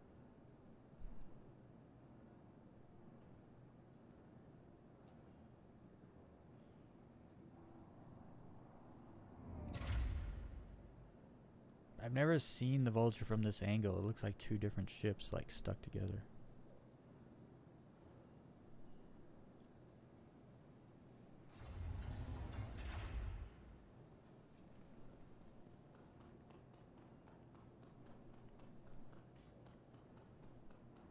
At some point I also wanted to I just used trowel or my laser scraper heads or whatever. Because it makes it go faster. I know you don't get as much, but it goes faster, so you can do more. So it doesn't.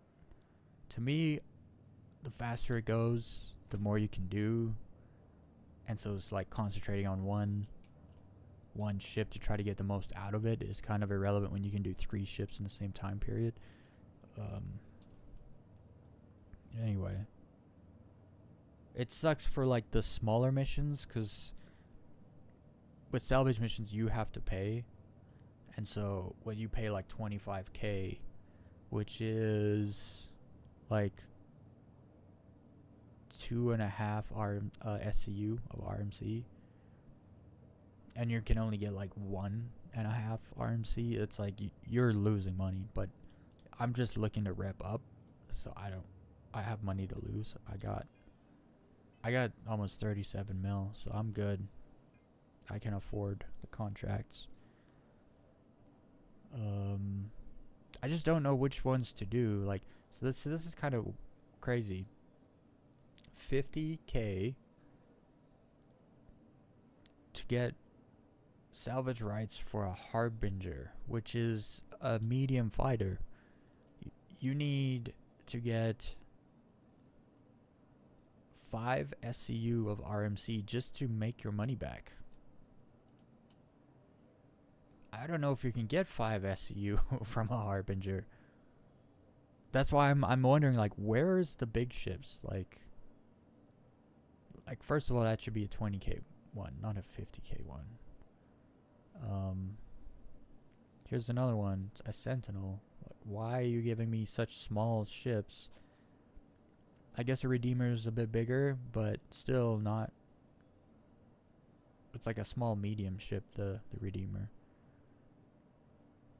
For 50, like this one's better. A Corsair for 50. You can make your money off of this. And it has a cargo, right? So this doesn't have a cargo space, whereas the Corsair does. So you have a much higher chance of finding, like, even just one SCU of Quantanium pays for almost half the claim price. Where is this actually? Her L3. Where is that? Where is that by? Where's Hurston L3? Is this it? No, that's L4. Is this L3? I'll take that. That's right there. I gotta find it again. Constellation. Where's the one that was the Corsair? No, did I lose it? Redeemer. Drake Corsair. Her L3. That's the one I want. I'll take that. We'll go scrape that down. See what's in its cargo bay. But then I also want to take some of the unverified salvage ones. Like, this is wild to me. 25k, that's your fee. That's not what you get paid, that's your fee. To take a 100i?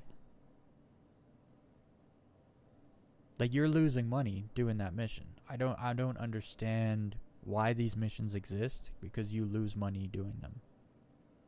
Not sure why these missions exist at all. Like, am I missing something? Is there, like, other ships there that I'm supposed to also focus on? I don't know. Let's see, where do these take me? Wait, it doesn't tell you until you take the mission? Oh no, near the asteroid surrounding Yilla.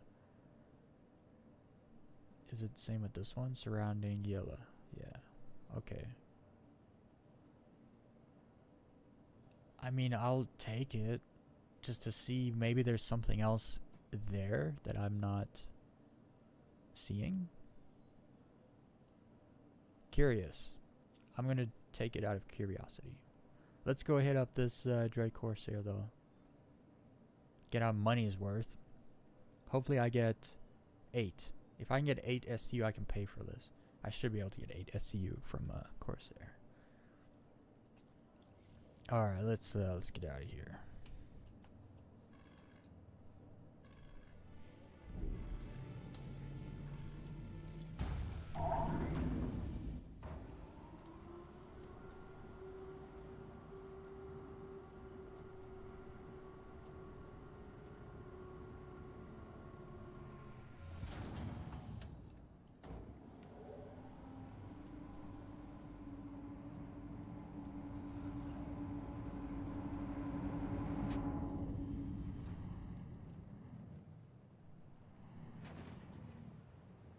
Man, that's weird. It's got some weird cloud bug going on.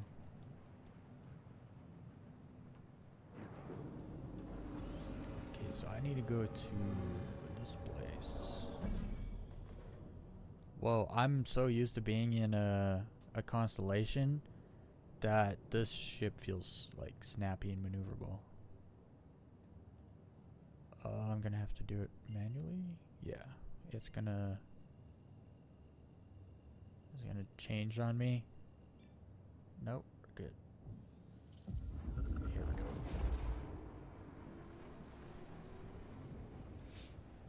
There's been an issue with like refueling some ships, and I think that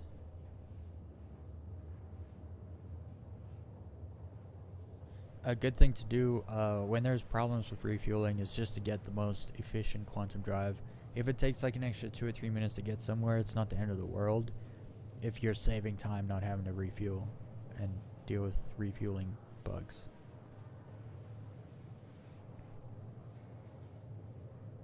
I wonder if I put the Atlas drive in this. It's less efficient but much faster than the stock one. But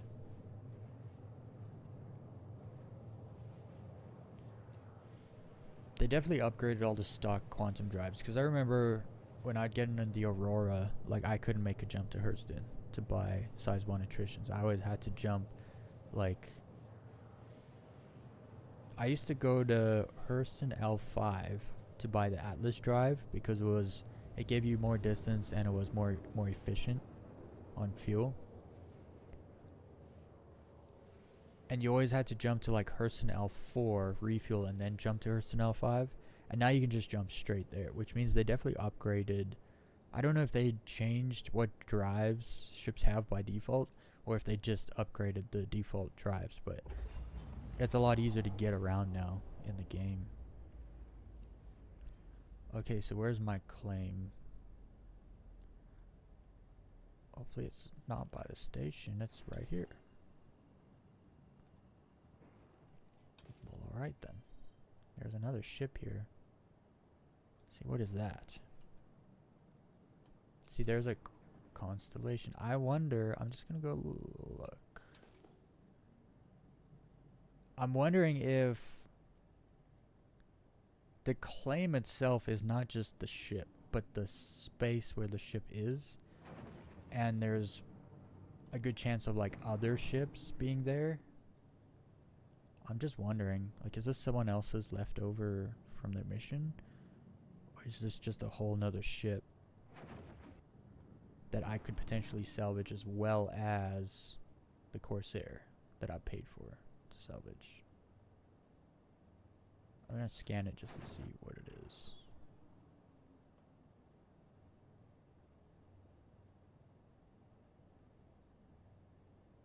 Why is it taking so long to scan? It's not scanning at all. What's going on here?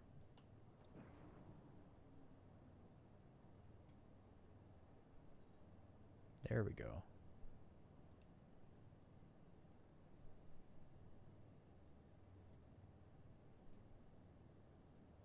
Is he gonna finish scanning?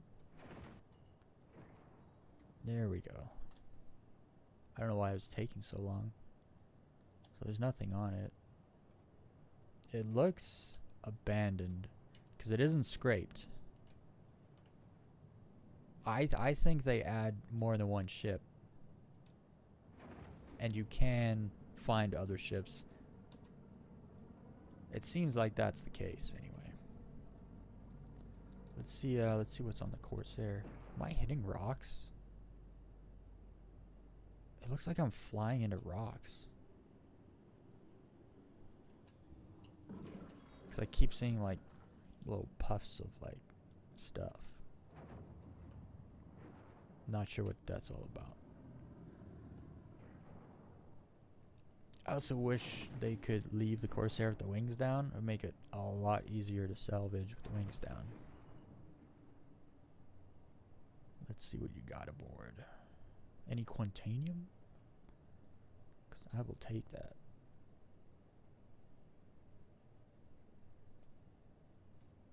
Again, it's like not scanning. There we go.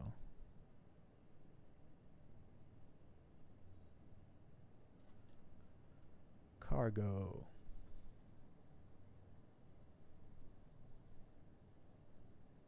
One Quantanium.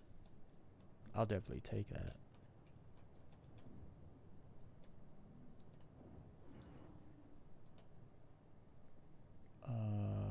Do I need to shoot it open, or can I feel like they're open. Let's see.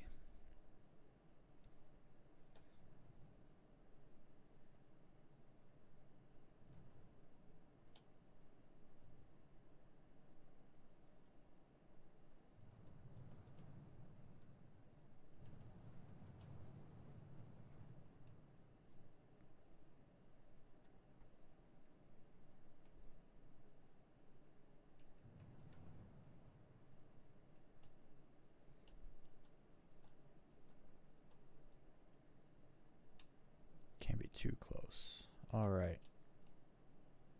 Let's go. It's been a while since I flew this ship. I like how different the ships are. Like, they don't all look the same from the inside. All the HUDs are different.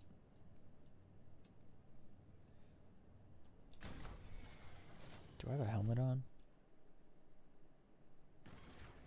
Yeah, I do.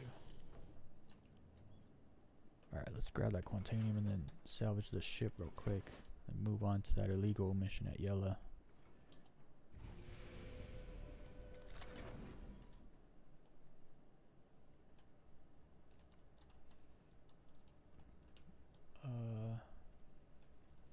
I forgot where you open the door. Is it here?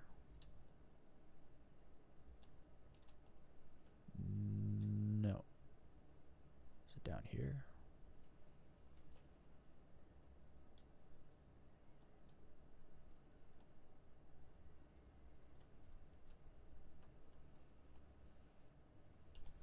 I don't remember how to open this. Oh, it's over here, isn't it?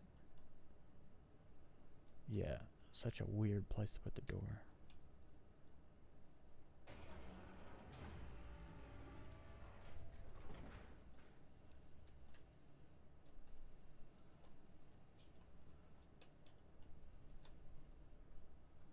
Oh, I forgot there's gravity on these ships because they're not soft death. They're just busted.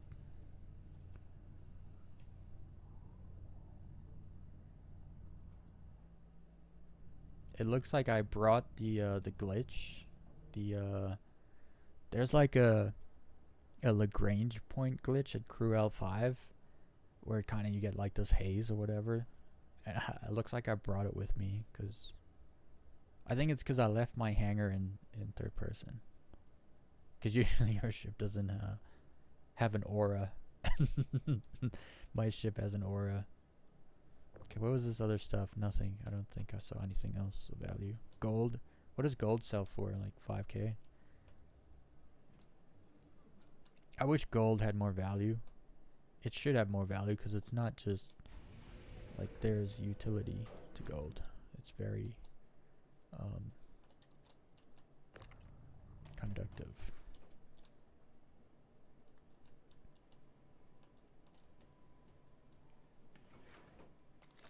Also, I've had problems in the past where they put the ship you have to salvage within the zone, the armistice zone of a station, and so you when it comes time, well, like when your thing fills and it comes time to pull the boxes out, you can't because you can't use your tractor beam in an armistice zone. So I wonder if they fixed that yet.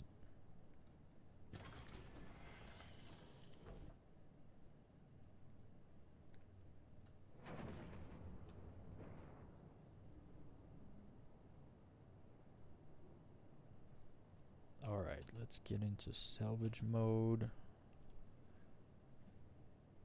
Oh no.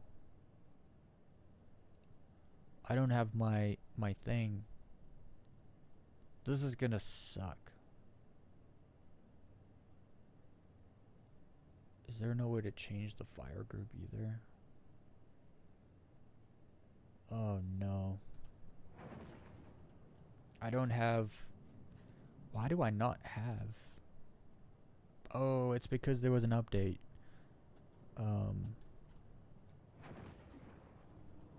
I guess I'll try to... I'll just scrape enough to finish the mission and then I'm out of here. I'm not... Because I have to use the cinch. The abrade by itself would take too long. I have to use the cinches. That's not cool.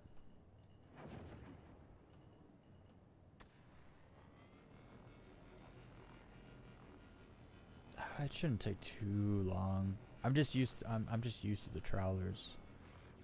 The circle's like 4 times as big. This feels quick though, actually.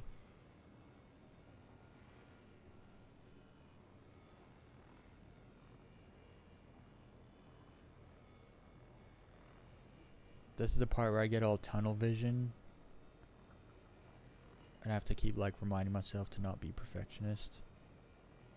Because the 0.1 SCU like doesn't matter.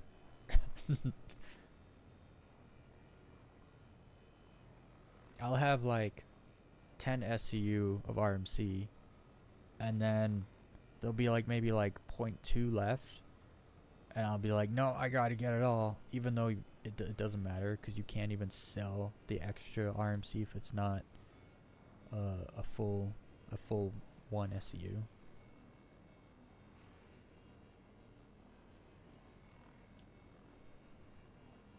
It's just also with the illegal missions, I'm gonna have to go grab a trawler, my trawlers. I think I have them. Actually, you can buy them at Tressler. I'll probably just run into Tressler and grab a couple of them, put them on. I had an idea. I wanted to have a salvage setup where it's 2 trawlers and then 2 like tractor beam modules. I just don't know where to buy the tractor beam modules because it comes with 1, but I want 2. I wonder if you could take it off, call the ship again, like claim the ship again, and then put the one you took off on. I don't know where they attach though, actually.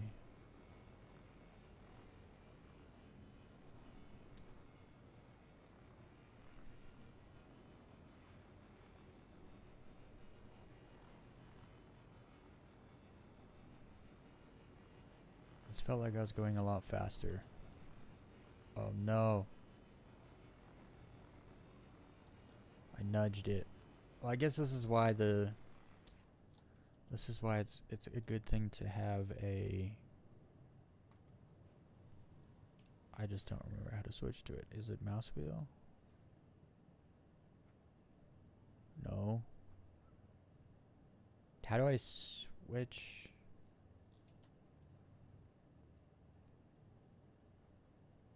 I swear it was mouse wheel.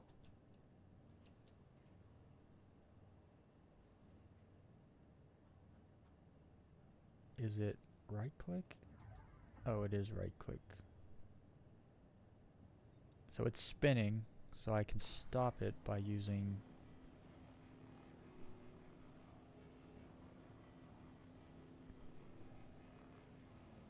the tractor beam, except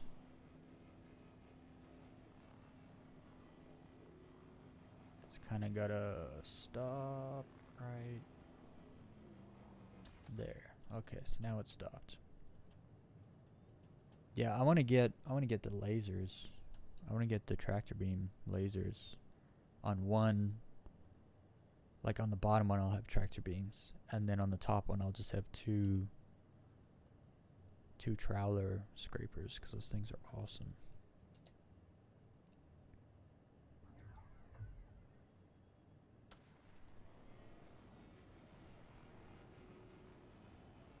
I do want to try to get this done as fast as possible, though. It's just kind of hard when the best thing you got is the cinch scrapers. Oh, that's the side.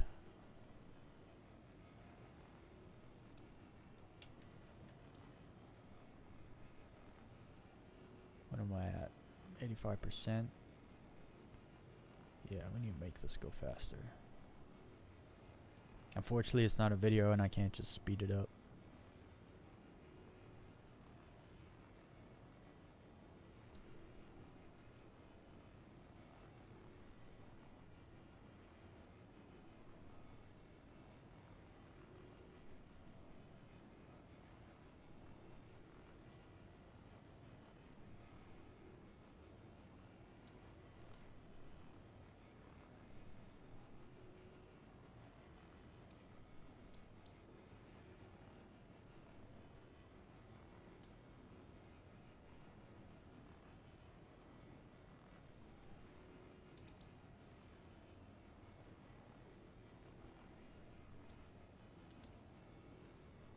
Something about the scraping. It's kind of like washing a window or like mowing a grass. mowing the grass. You know what I mean? There's something therapeutic about it. They kind of just nailed it on the head with this game loop.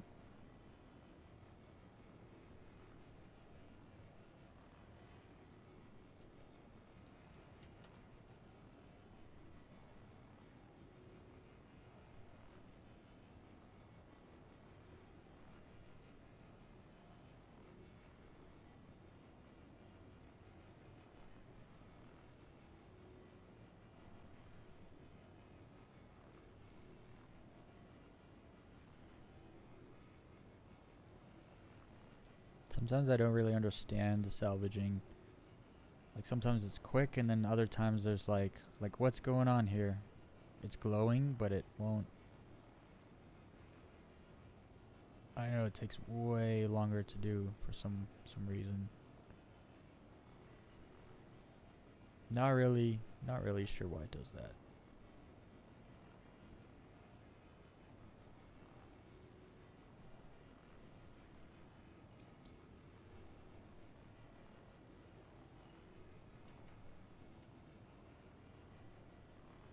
What are we at? 80%?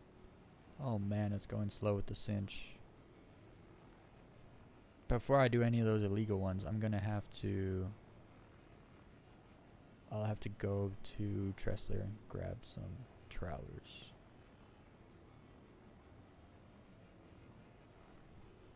Because with the illegal missions, there's a timer. You got like half an hour and then you gotta leave.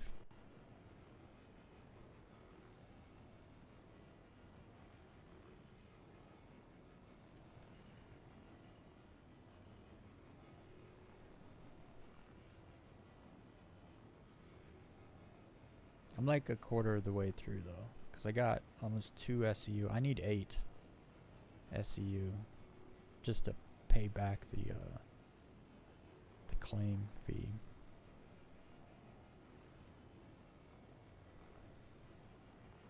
I also wonder if you just break a ship up and suck it in, so you just get like the construction material, composites or whatever. Does that finish the mission? Like, is that enough to finish the mission? I wonder. Because I'm really just looking for rep. I'm not too worried about money at this point.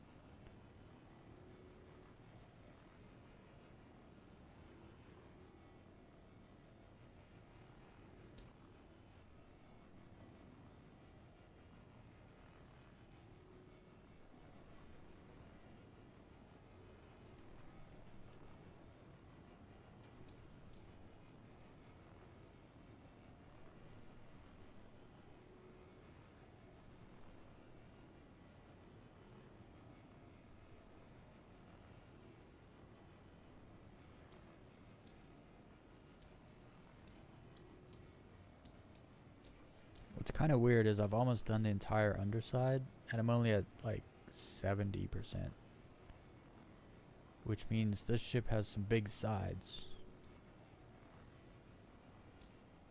It looks like the sides are a third of the ship. I guess with the wings too, that one big wing has some big surface area on it.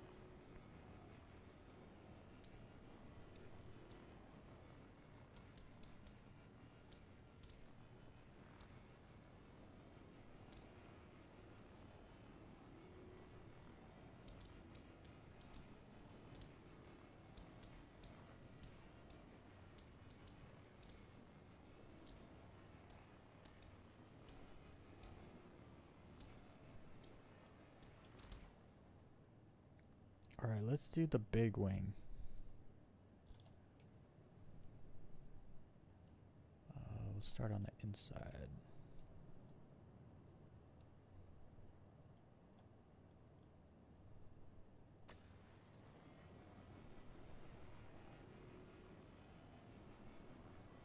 Sometimes with the wings it does like both sides. It can like see through to the other side when you clear the first layer off.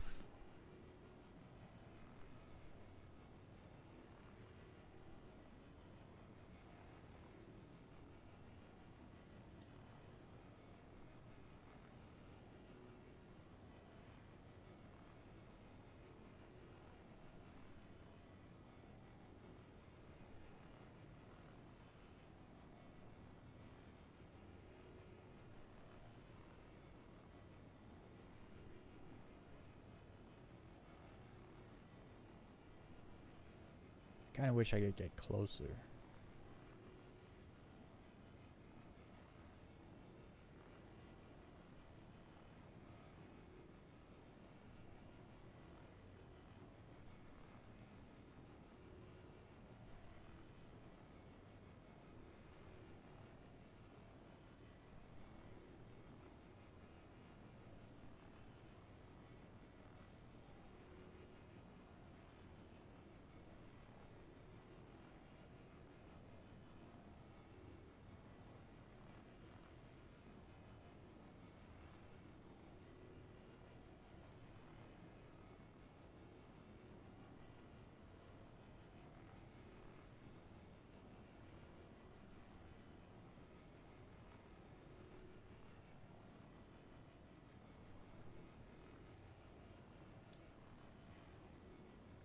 It's weird how some spots you just can't get no matter what you do. You can see what I mean by guts. It like goes through to the other side though. Cause this side's almost done. And that's why some of those spots probably won't go, is because they're on the other side. Now that I think about it, that's probably what's happening.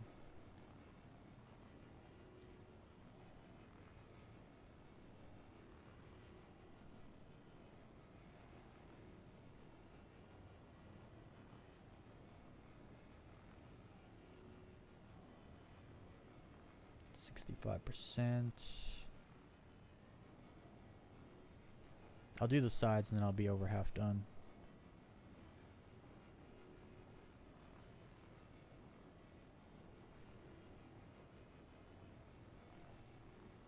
Man, I wish I didn't have the cinch scrapers though. These things are garbage.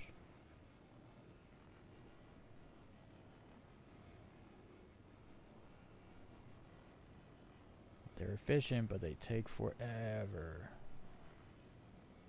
Going from the trowelers to the cinches, it feels like jumping on a trampoline all day and then getting off and then jumping on concrete.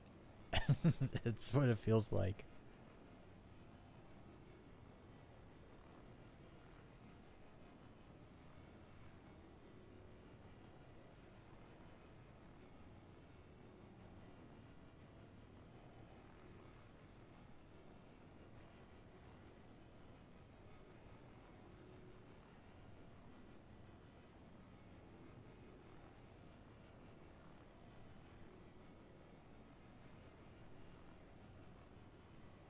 This whole spot here doesn't want to scrape.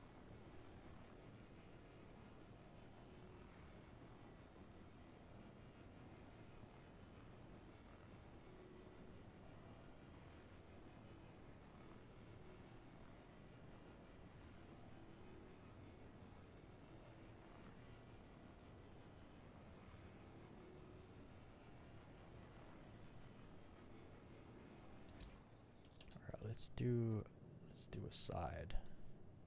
The side's kind of hard to do with the wings up also. I wonder if you can actually get aboard and pull the wings down. These ships usually you can't fly them, so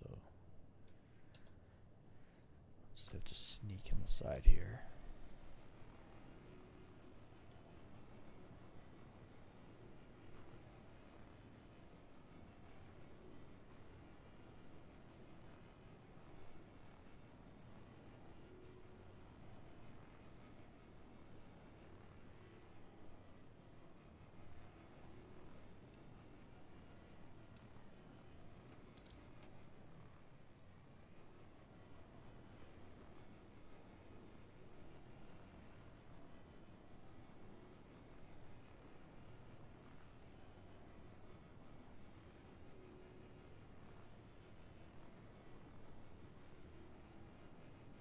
I was actually really surprised when they lowered the price of RMC, because I mean it was like 12 to 14k, which was fine. I didn't think what I thought they were gonna do is actually leave that price the same, have it be like between, so like it would fluctuate more, so it would be between 10 and 14.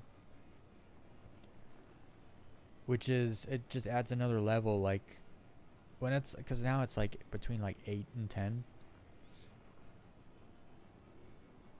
Which isn't much of a difference. But the difference between 10 and 14 is enough of a difference where there's salvaging, and it's like, cool, I got my salvage. I got the most I could get from that ship or whatever. But now it's, how much can I get from the market? And it just feels real good when you get the full amount, like the 14k. But now it's like, well, now you're just still just getting 10k no matter what you do. So it's it kind of takes away the excitement of going to sell it at market.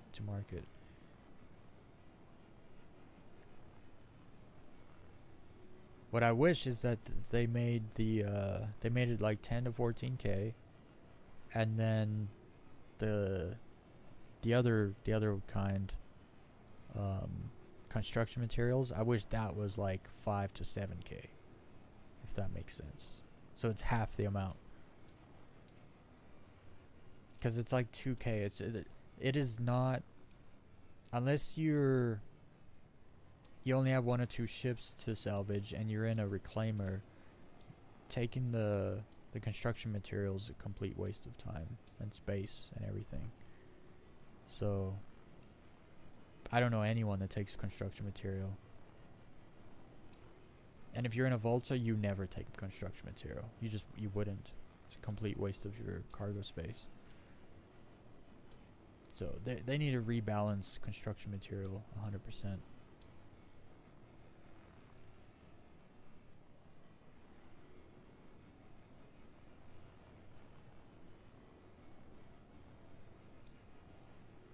What are we at now? 53%. We're almost halfway there, which makes sense. I did the top and the side, and so I need to do the other side and the bottom.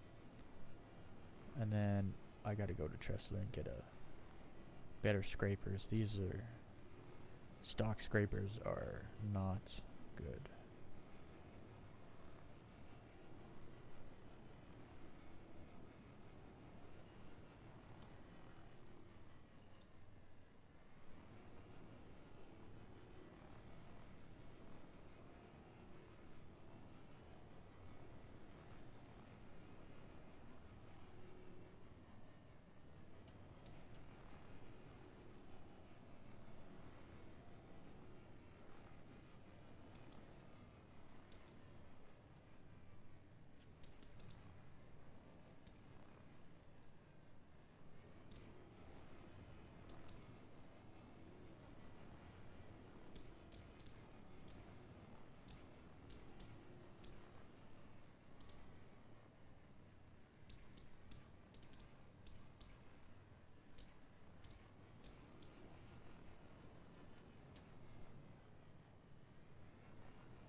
Alright, what are we at? We're at 50%. Let me just do the little back piece.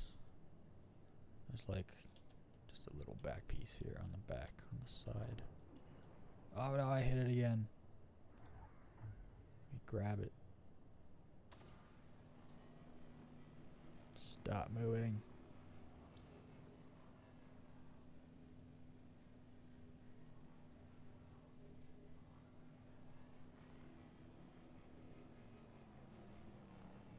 There we go. Pretty much stop moving. It also turned it around for me, so I don't have to fly to the other side. So it's not so bad that I hit it. Although I gotta remember to do the other side, the back side on the other side, because that's what I was supposed to do.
This damn thing's still moving quite a lot.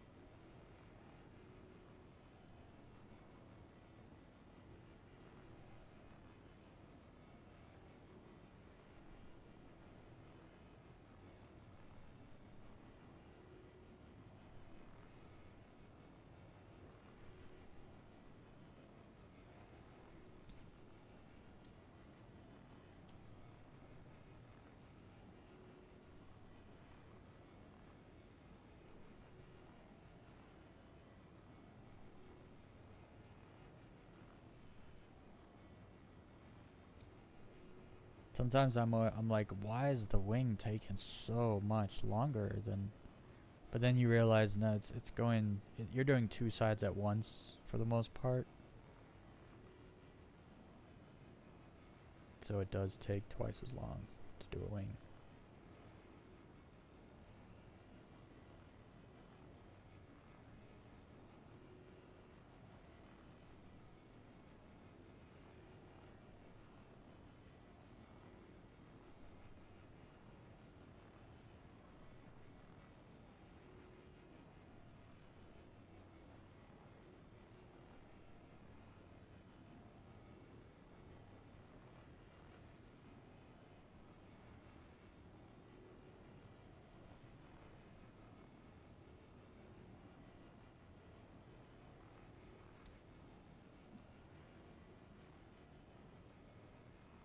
I cannot explain how much I regret not switching or not making sure I have the trailers on.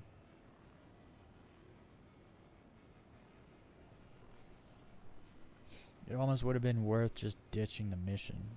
Like, actually, just like, throw the 50k away.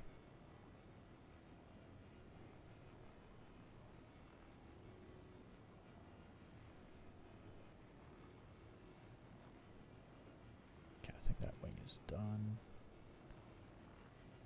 Let's do the bottom of it.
Alright, we're at like 35k.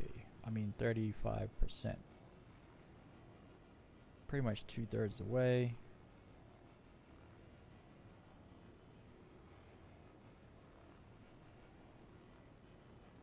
Once I finish this side, I just gotta do the bottom, and then I don't even know how much of the bottom I'll have to do. Cause I don't need to scrape the whole thing just till the mission's done, and then I'm out of here.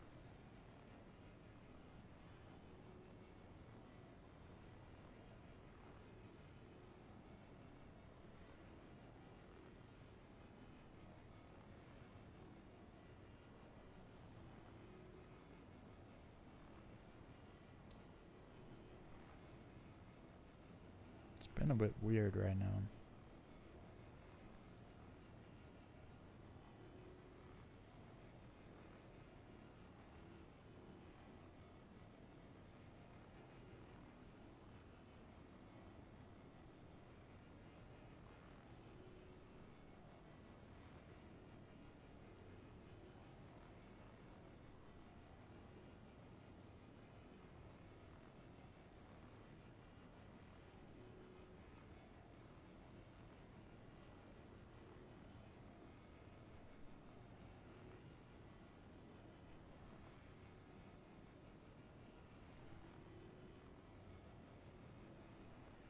I wonder if different parts of the hull is thicker than other parts.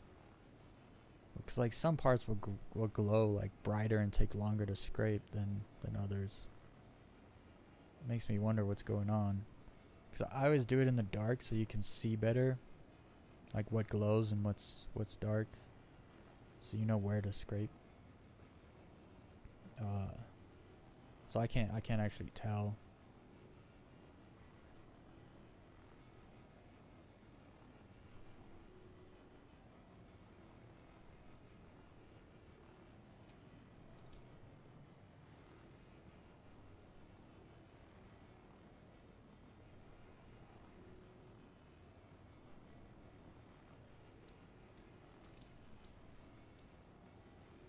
Are we in the 20s? Yeah, we're in the 20s. We're cooking now. These freaking cinch scrapers are awful. Don't do it. Just don't do it to yourself. I salvaged a Polaris with a buddy, and I could only imagine what it would have been like if we were using cinch scrapers. We would have made like 30% more money, but as it is, I think we only made like a mil, like maybe 1.1 mil or so in RMC from a Polaris. I don't think we finished it either. It was like brain rot. It's like 5 full loads in a salvage, in a vulture.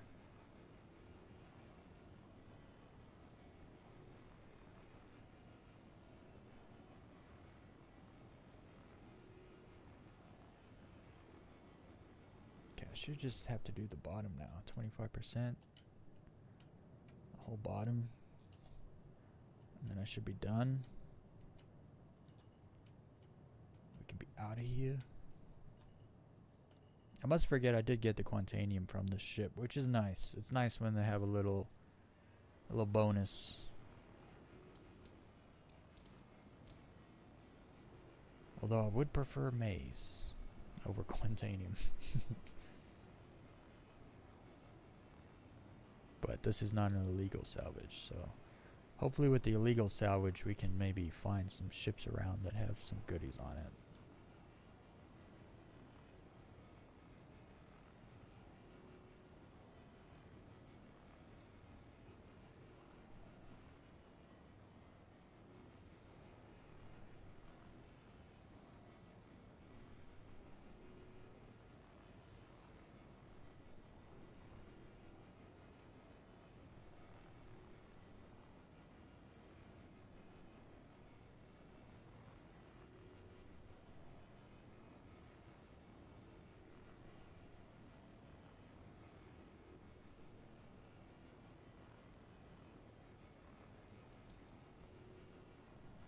Come on. 25%? I don't think I'm gonna get another 25% off the bottom.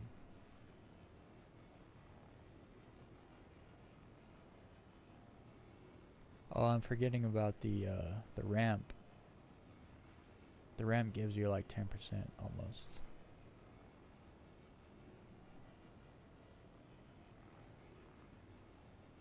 And then parts like this that don't want to scrape kind of gets annoying.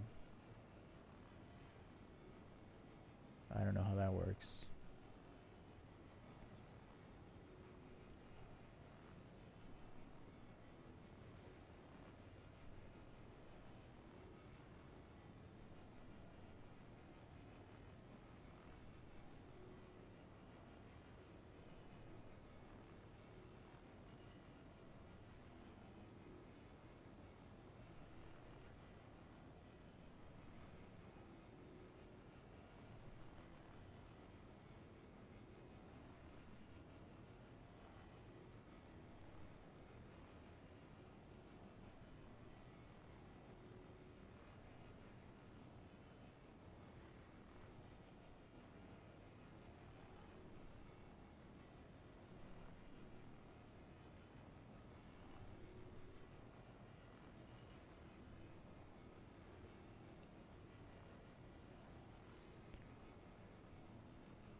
It's kind of a race. Like, I'm racing time.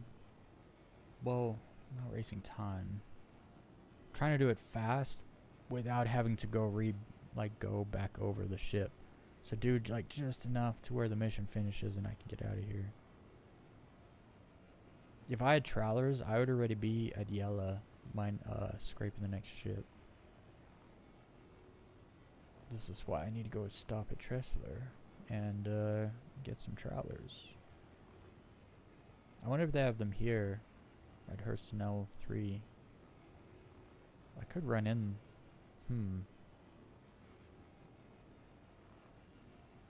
Now I'm contemplating if I should just run into the station here. It would save me a whole trip, but if they don't have them here, they might not even have a Platinum Bay here. I know they sell them at Crew Alpha. They don't sell trawlers. They sell abrade scrapers at Crew L5 where I was.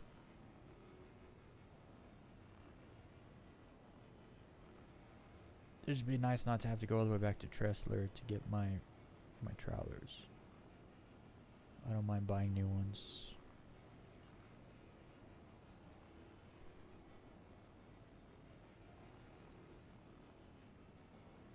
Where are we at here? 20%? Will I have to break this ship up to finish it? I might have to. I have 11 SCU, so that's good. At least I'll pay for the contract.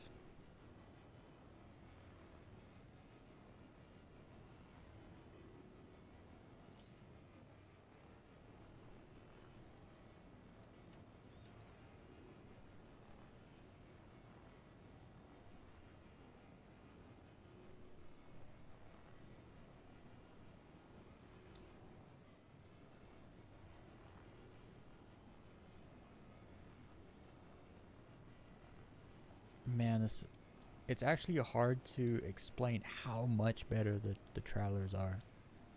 Because when you have a smaller one, like, you get more into like the nitty gritty detail places of the ship, which is great and all, but it takes forever.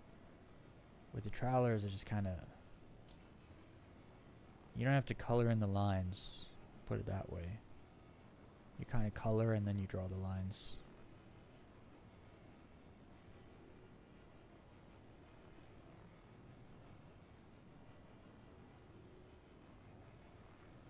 We are getting there though. Almost 15%. We'll do that in like 5 minutes once we get to the back.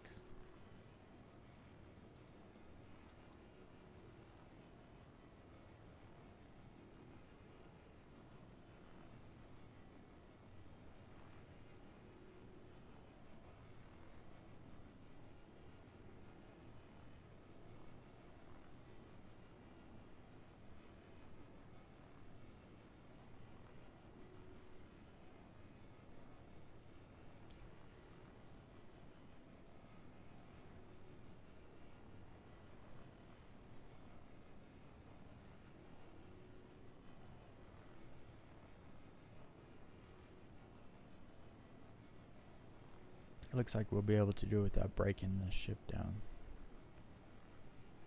which will save some time.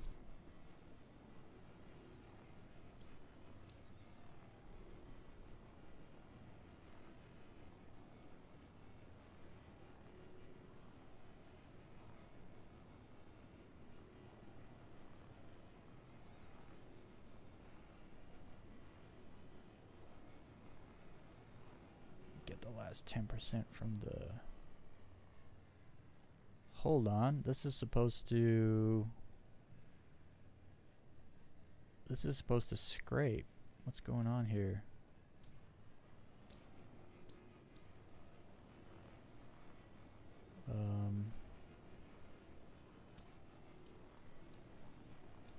Why is it not scraping the ramp?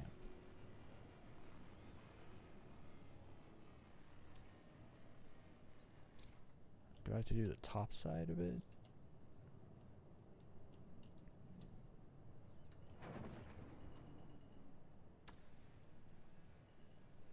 It doesn't recognize the ramp. What the hell? I might have to close it again. That won't be good.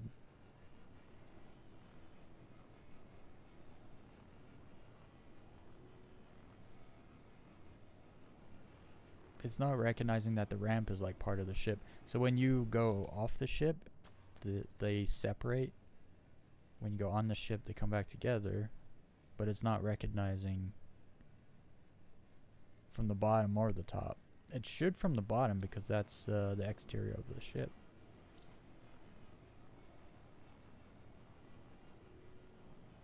What are we at? 8%? I'm really gonna have to pick and scrape.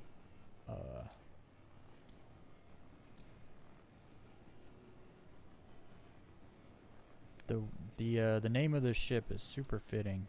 The Vulture. Super fitting.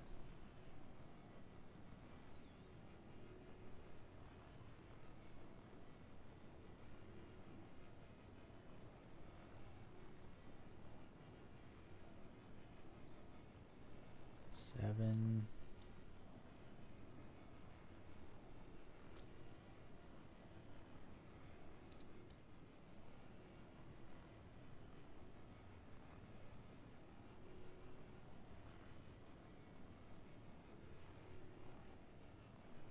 Six. Come on, I just need 5%.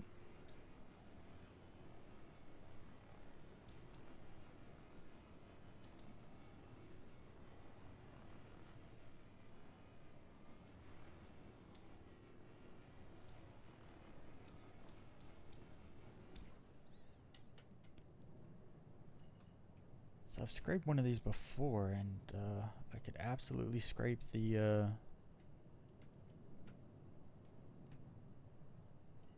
back part, the door, but doesn't want to let me do it now.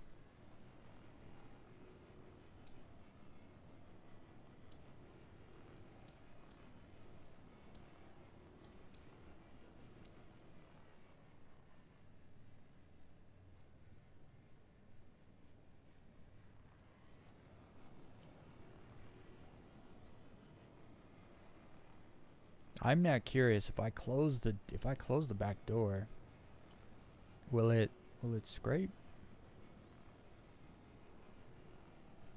We're gonna do it for science.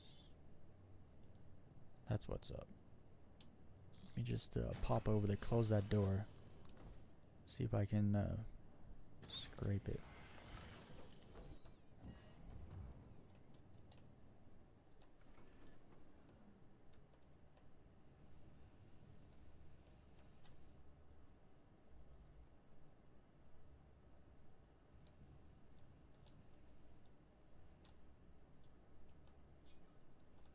Probably do some more scraping under here also.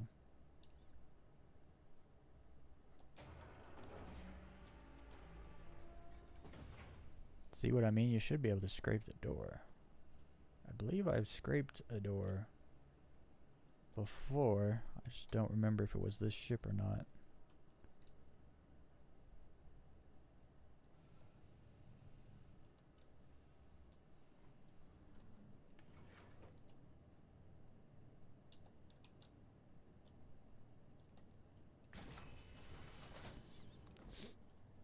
Welcome, welcome everybody. We have been putting ourselves through hell to scrape.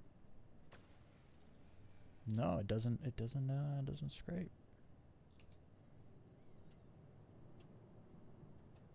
That's good to know. I wonder if it does before you open it initially. Unscrapable. Very interesting.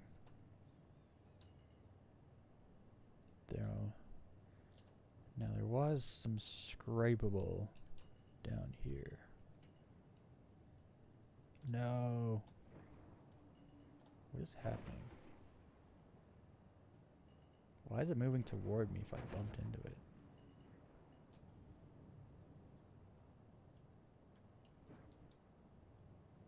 Stop moving. It's gaining momentum, but I'm not touching it.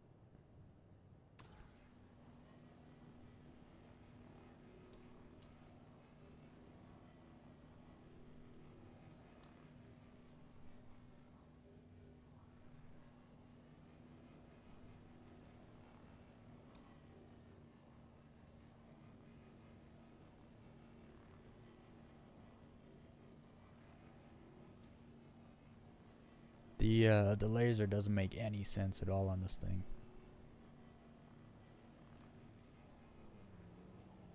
There we go. Now it stopped. 5%. We just need 5% more. Does locking on the ship help?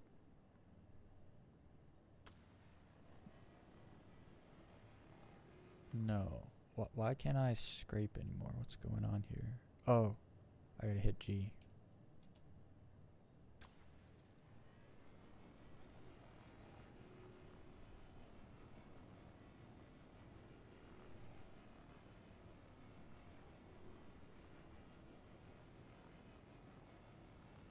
Come on, 3%. They really make you scrape this thing down. I've had ships where I think it was like the arrow. You only have to do one side and the mission finishes.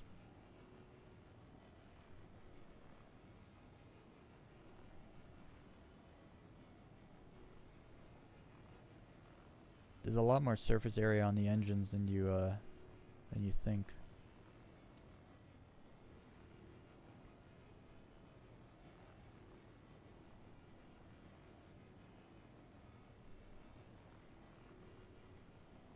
Make sure you fondle the like button. It likes it.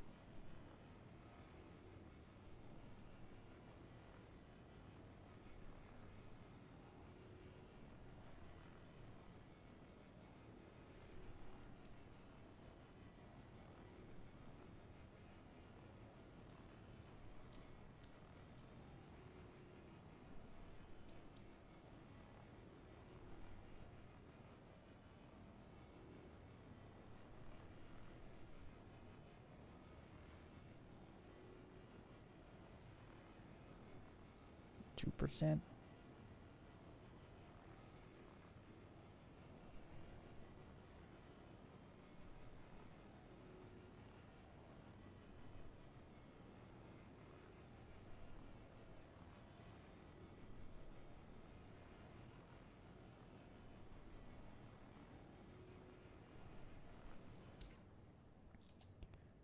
I need to get underneath.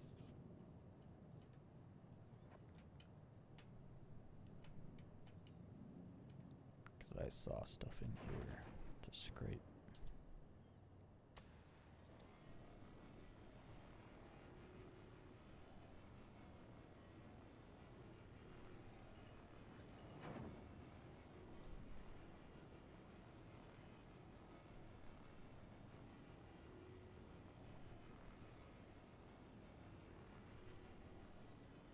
Come on.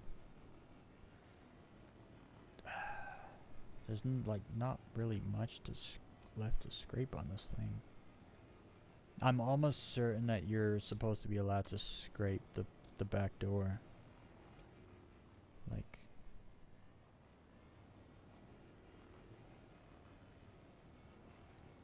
1%. I gotta pick like a vulture at this thing to get all the meat.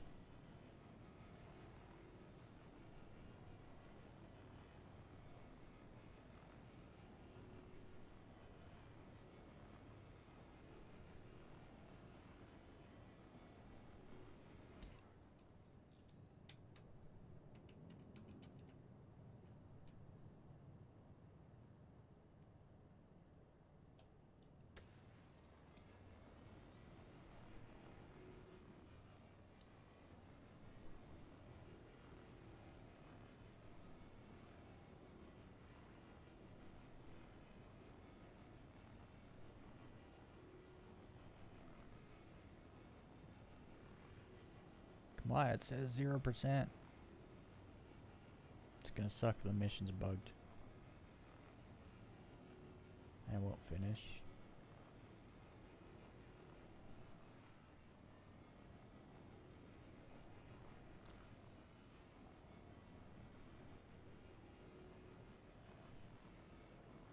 I guess it doesn't matter if the mission... Well, no, because I'm not doing it for money. If I was doing this for money, it doesn't matter if the mission bugs. But I'm doing it for rep, so I want it to finish.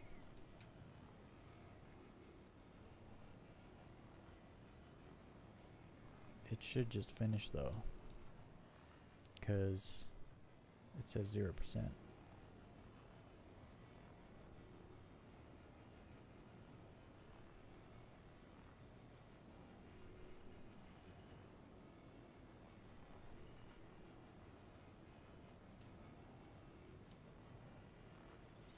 There it goes. We're done.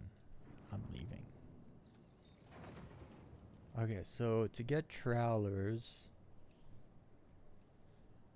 I'm gonna check the station here. I think it's worth it. Just because we're right here.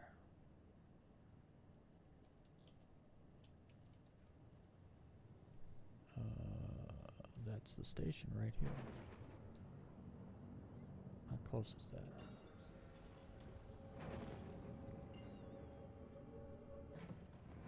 I don't think I've been here before.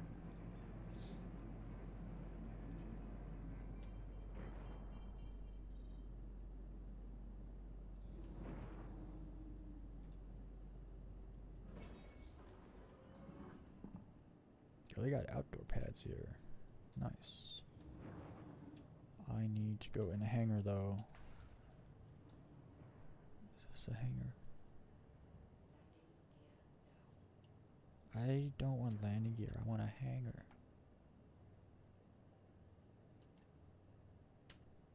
Alt N. Why won't you give me a hangar? There we go. You just gotta push it until it does.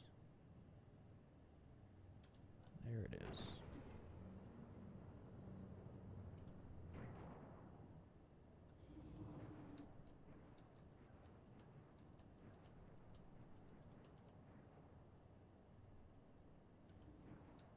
I don't like these small hangars from the top. They're too small. Almost hit. Almost hit.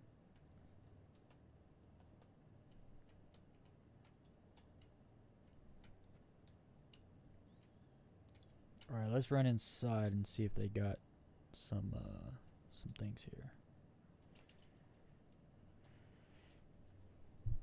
I need some trawler. The trawlers. I'll just go out this door.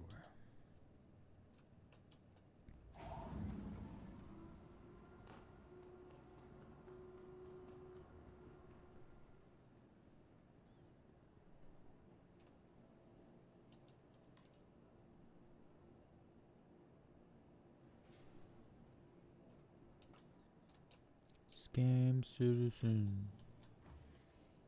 The elevators never work.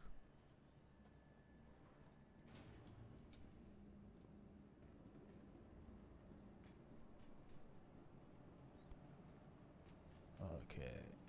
I've never been here before.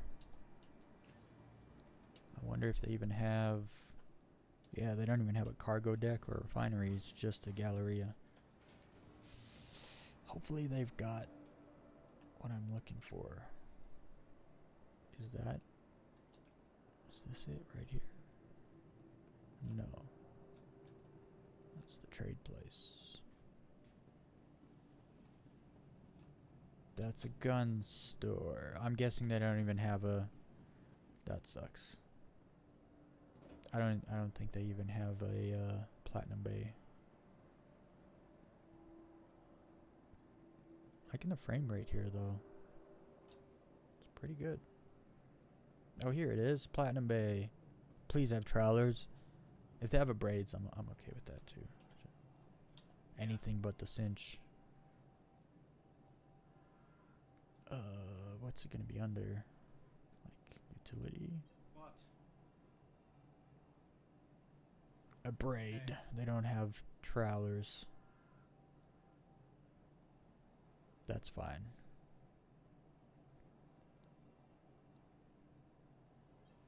I have one braid already, so I'll just grab one. They're cheap. Really cheap. Too bad they don't have the trowelers. Okay.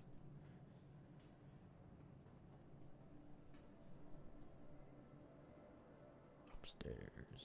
Back we go.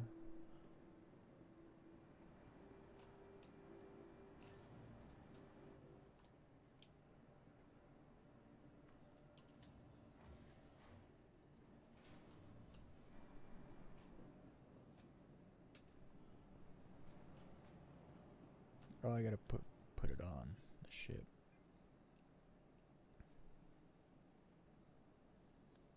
System? No, utility. Okay, so I gotta. Okay, so the two middle ones are the first, and then. So I gotta take. I gotta take both of these off. And then put this one on. This one off. And then on. Yeah, like that.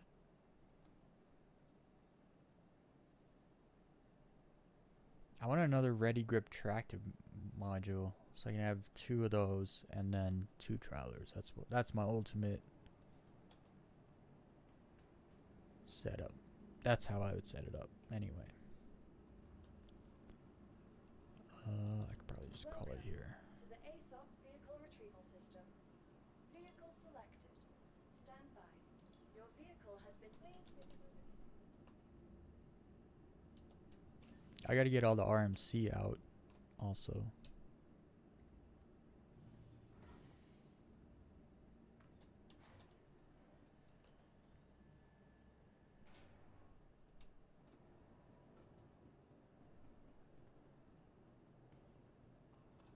I guess I could do that now.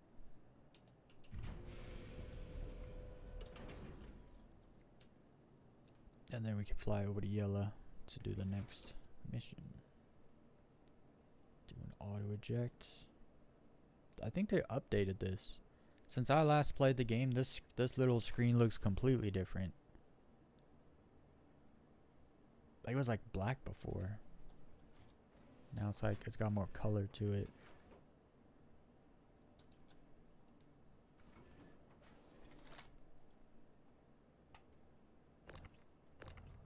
There we go.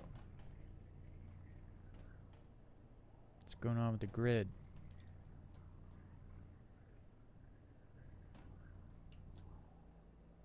I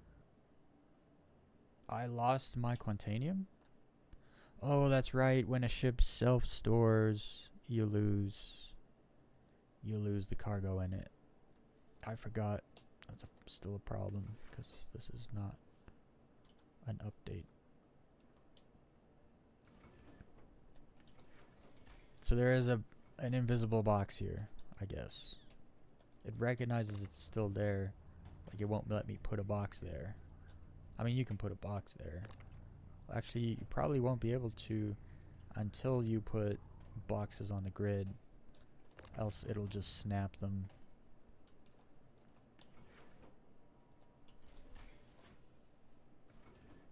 Now I can put a box there, I guess. Oh no, because it'll snap one. No, it won't. I figured it would snap to the top. But we're good. Put a box right there. That sucks that I lost my Quantanium box. It's not the end of the world. It did earlier give me an option to put a box up there.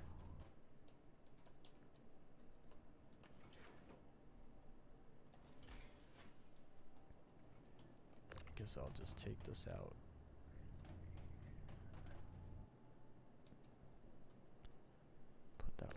first.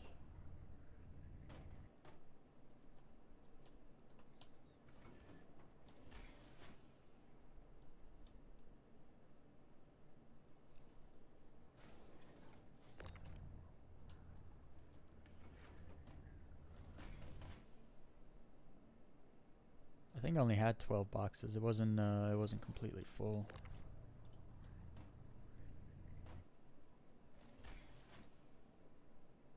Probably close the door.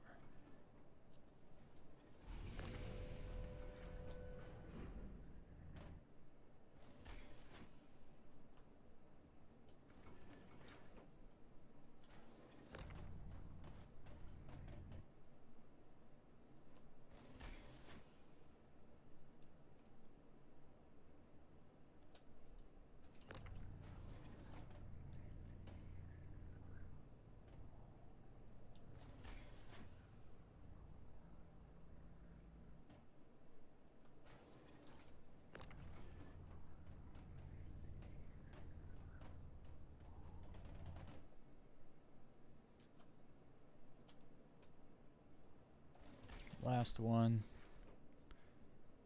Then we can go to yellow. I'll just leave it there.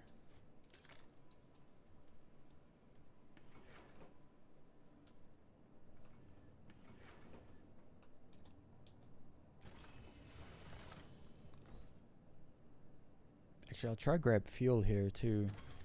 See if it saves it.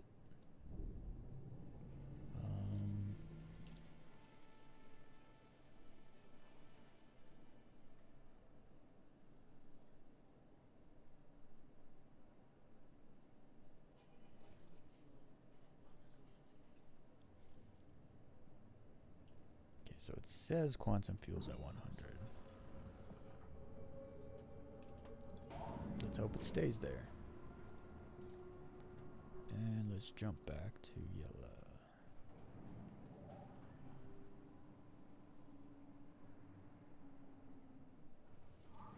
We're actually really close.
Go to the asteroids surrounding yellow.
Yeah, there's no marker. I just gotta fly out there.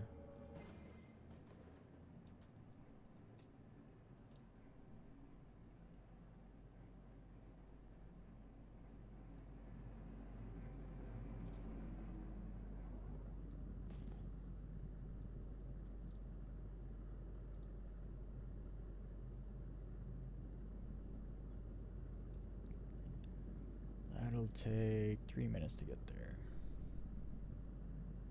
2.5.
So I'm not really coming here to salvage the 100i.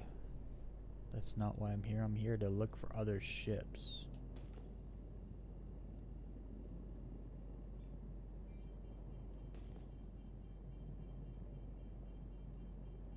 I am gonna hit that rock if I don't move over. There we go. Let's get out of nav mode.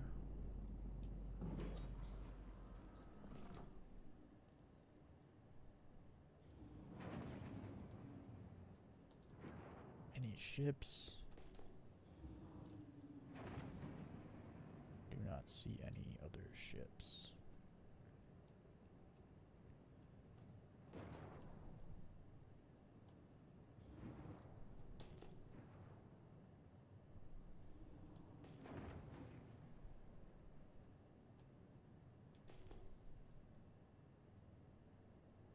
I can't even find the 100i.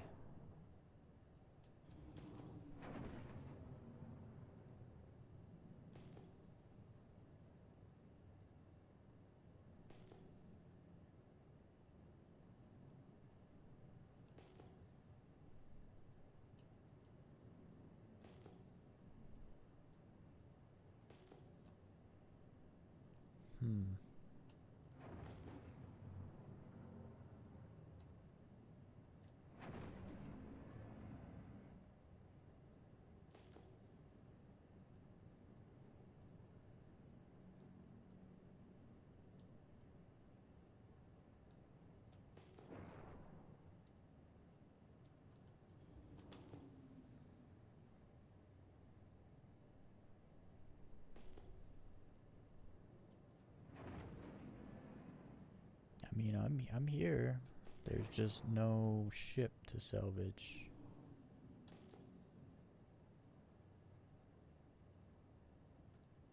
Like, I know it brings you to a place and then you have to find the ship, but I can't find it. It is a small ship. I bet, like, the smaller the ship, the harder to find. I don't know why they charge you 25k to do this mission. Let's go back over there and see.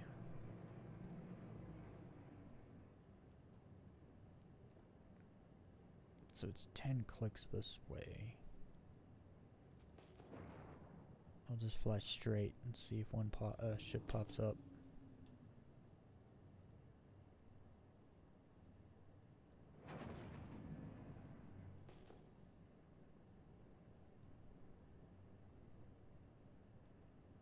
This ship is really slow in SCM mode. Really slow.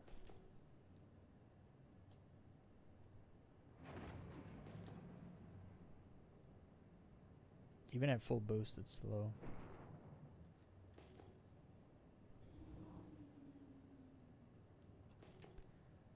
I am not seeing any ships at all. Not with my eyes, not on the radar.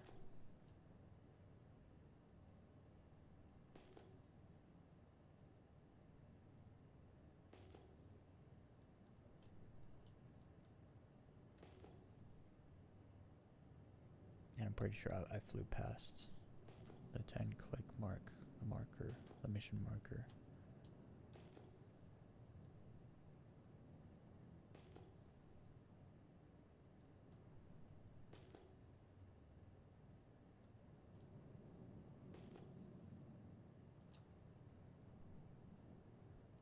Way past. Okay, so there's no ship.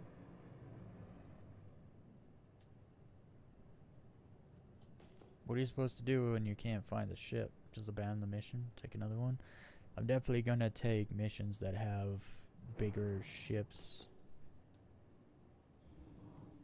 Because you can't find... Smaller ships have tiny signatures. Especially ones that the engines are off. The shields are off.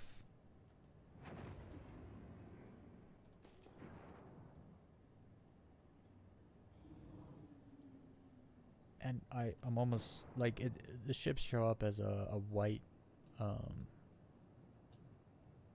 a white arrow or whatever. So none of these all these unknown places things are not ships. They're probably gonna be mining or yeah, those are rocks.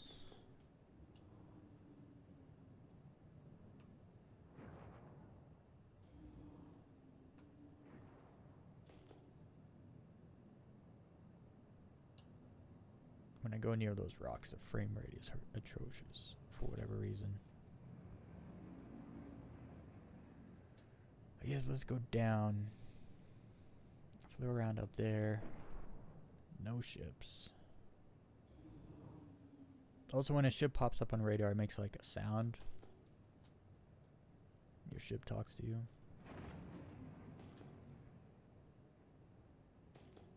Yeah, there's no ship here. Not that I can find.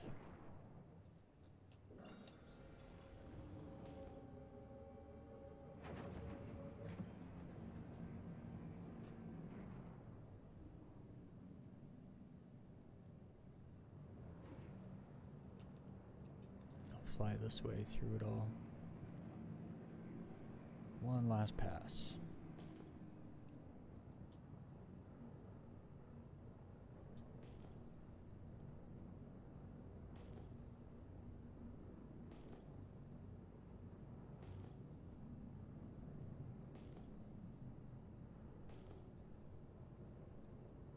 Yeah, so much for that.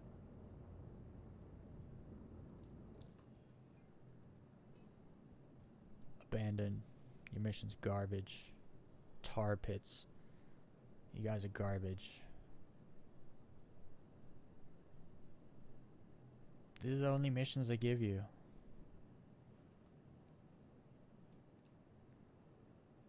At least they're like, I believe they're all here though, so you don't have to, you don't have to go anywhere. The starfighter will be easier to spot, like on radar. So we'll take that. Will it give me a mission marker to jump to though?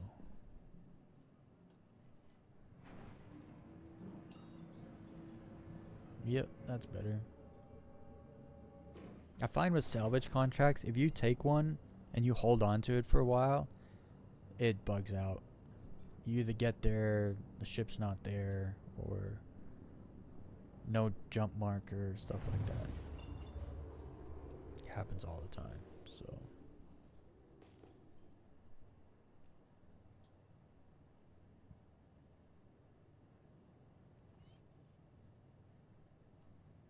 Like right now, I just jumped here, and for whatever reason, the marker's behind me.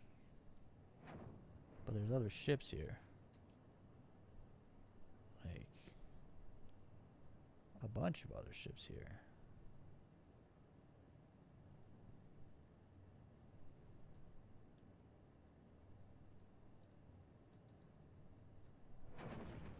What are you?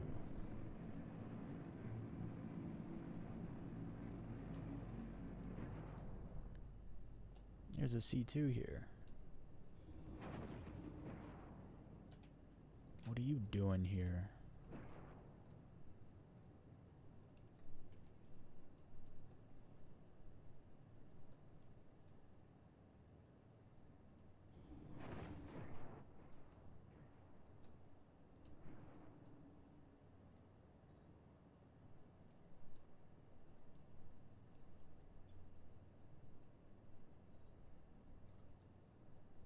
Got any cargo?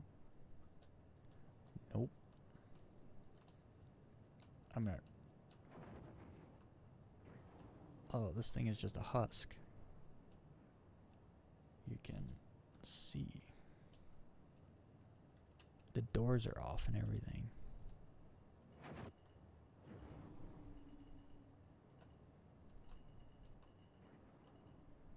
How strange. Looks like that's an A2 also. Just by looking at the cargo bay.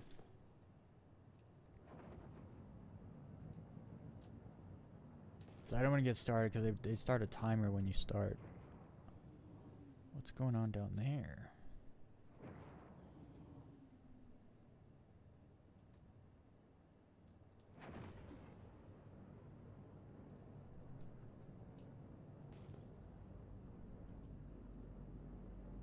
See, this is what I was wondering. Like, you pay $25K to salvage a ship that barely gives you enough money to pay off the thing. That doesn't make sense. So I was like, there must be other ships there. And there are. There's other ships here. You could salvage all of these.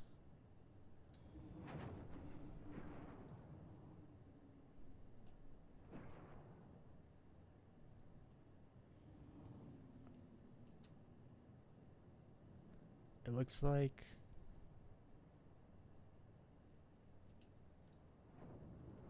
a caterpillar? Let me guess, it's empty.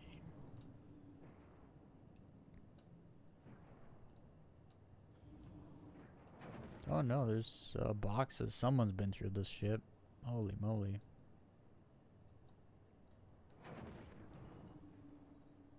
Let's see what it did have on it.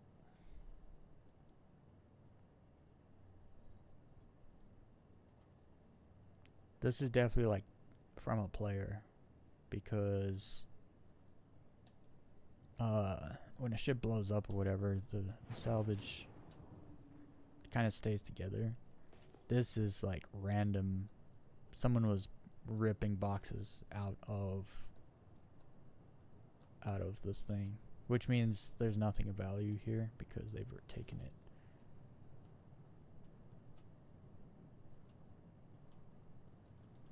There's a whole lot of titanium, tungsten. Well, there's Bexalite, which is somewhat, I say somewhat, it's like 5K maybe. It's like 20K Bexalite, if that is a F4. Oh no, that's bigger. I can't fit that box anyway, but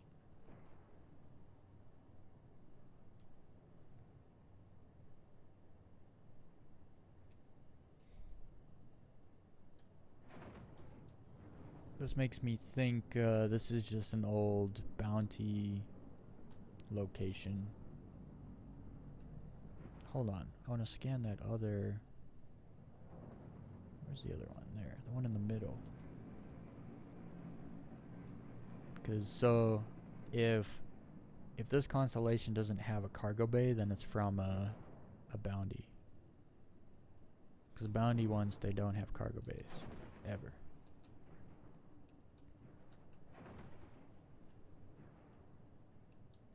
Stop.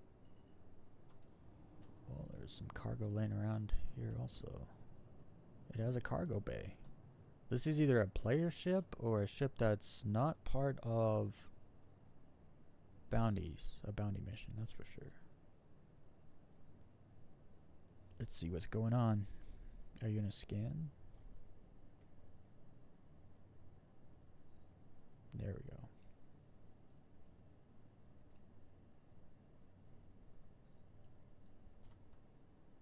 No cargo. Gold, gold. I wonder if it spawns these ships as part of my mission.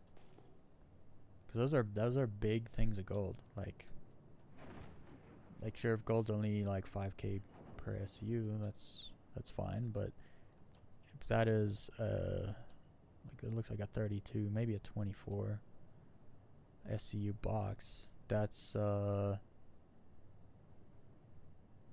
125k there of gold. I don't have space though, not in the vulture.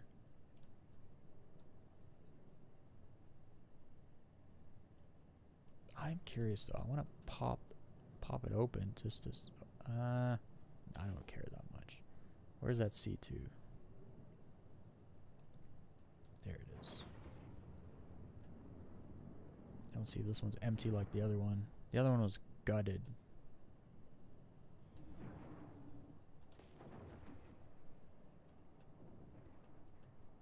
Yeah, it's a whole bunch of Bexlite. Okay, so I'm starting to think that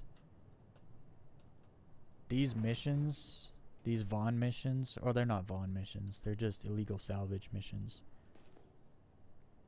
There's more to them. They definitely spawn other vehicles that have salvage. This isn't the kind of salvage you get from bounty missions. So, because there's a lot of Bexolite out here. If you took all the Bexolite, you'd make hundreds of thousands. Just the Bexolite.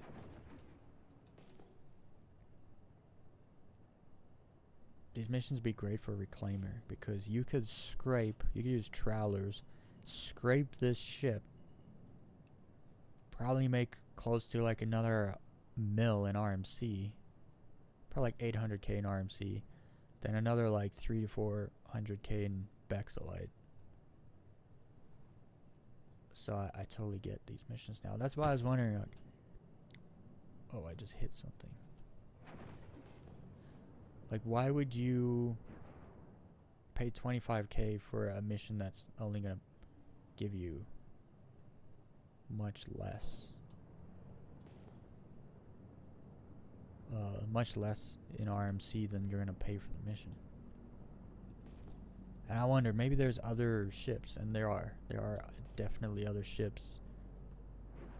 I mean, you run into randomly, you'll run into other ships in the asteroid field all the time, but they don't have a bunch of 24 SCU Bexolite boxes just hanging out. What is that?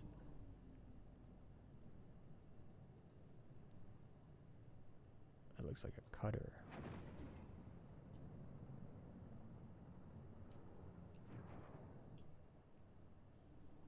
Oh, this is the other C2. Yeah, no, I already looked at this one. It's completely empty.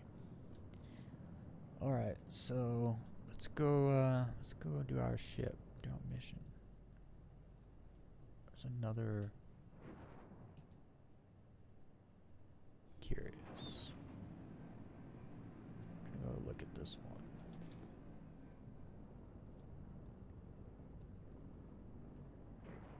If you've salvaged all these, both the A2, the C2, there's at least 2 constellations. There's a ton to salvage here.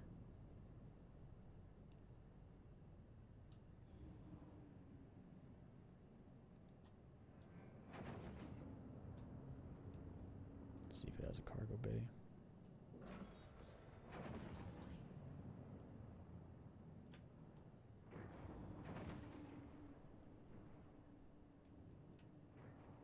This one's been destroyed. Well, it's packed full of cargo, though. Or is that just my eyes playing tricks on me? No, it's packed full of cargo. I'm gonna go pick through it.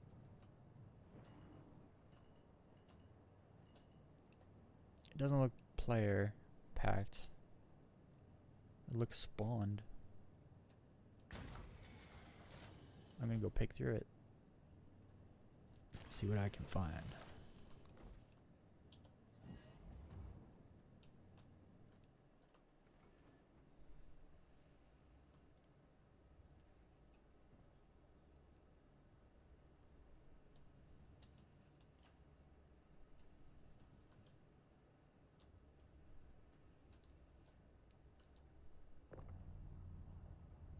Grundum.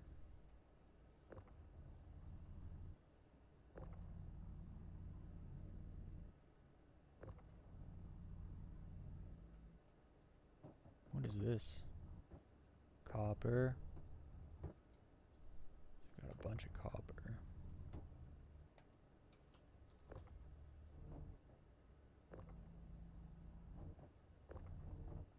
Bunch of corundum.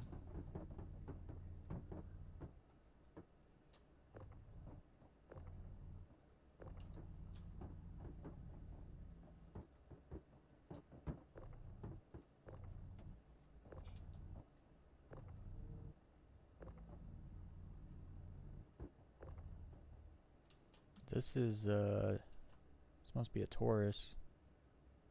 It's got much more cargo space than I'm used to. Looks like it's just copper and corundum. This looks like a player ship, honestly, because I know, you know, there's those missions that are taking copper and corundum. I just don't care about those missions. That's like brain rot money making.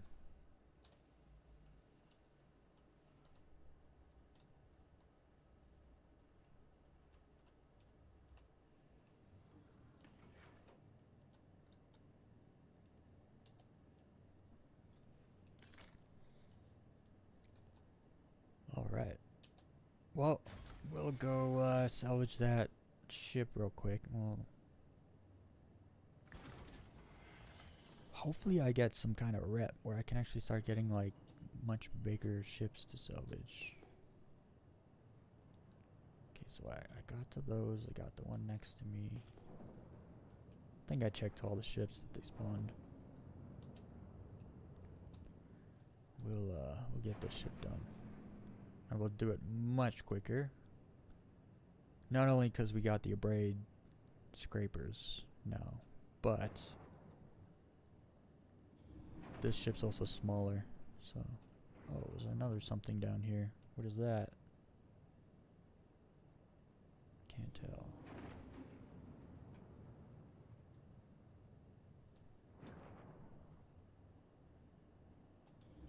Is this that rogue A2 that I keep going back to?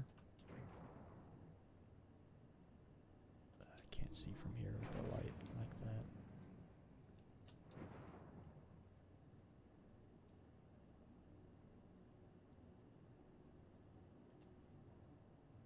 No, this is something else. It's like they double spawned the ship.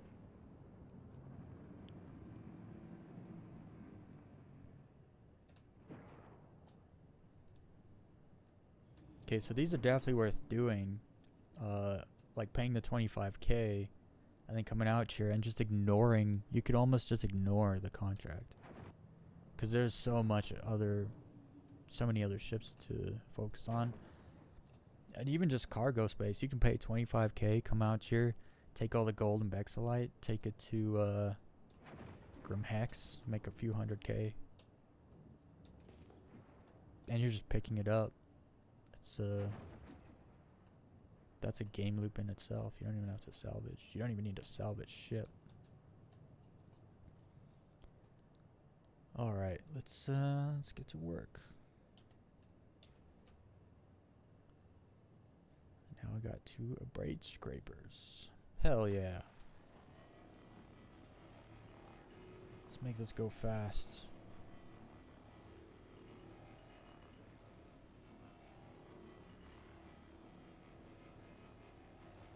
Oh man.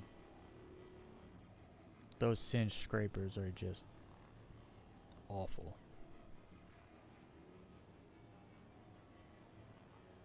These are like the medium range ones. Not range, but like speed, I guess you could say. Less efficient, more speed, faster.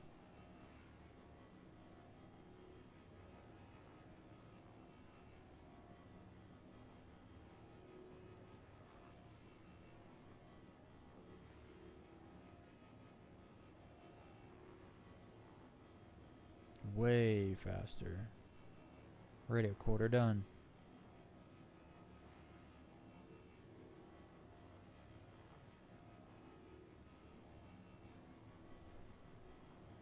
You all need to make sure that you fondle the like button.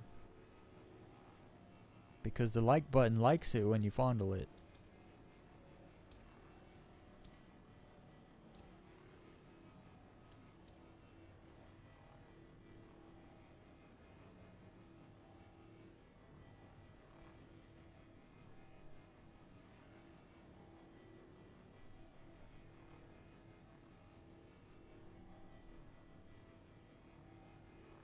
Also, if you're a contrarian, you don't like to follow the herd. I get it. You don't like being told what to do. That's cool. If you don't want to fondle the like button, you could fondle the dislike button. I don't have a problem with that. They're both of age.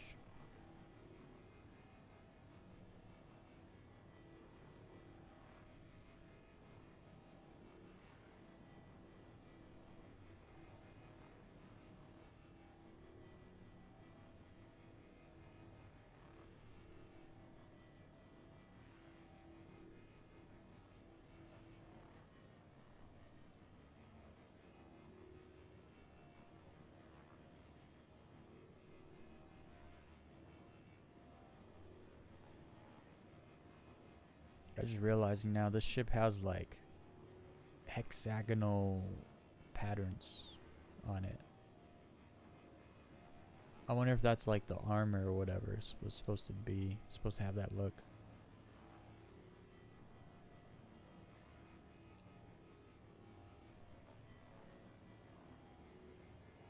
What are we at? 50?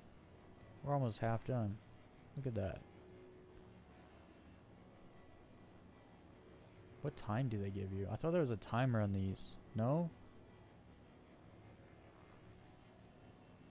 Because I'm trespassing. I thought there was a timer and like you gotta do it in like half an hour or something.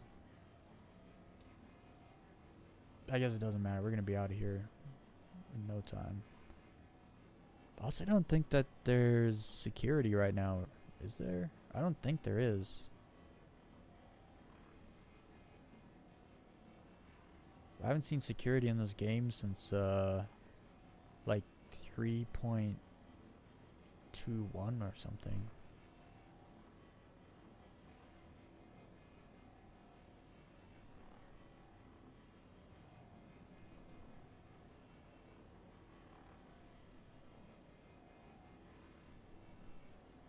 Yeah, we're at 26% already. I haven't even done the underside.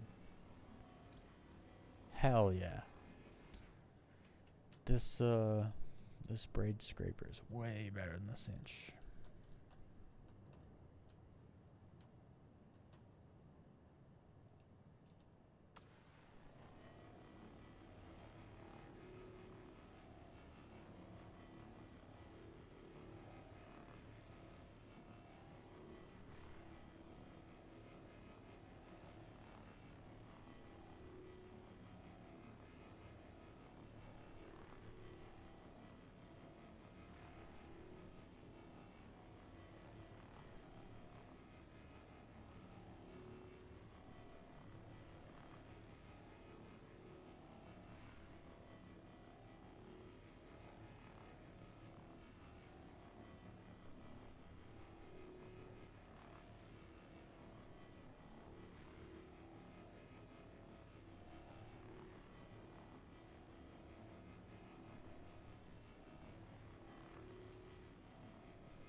4%, 3%, 2%. Man, it goes fast. 1%, 0, and we're done. That's 6.6 SU. I'm not getting 0.4 out of this. I highly doubt. So I would be done. Yeah. We're done.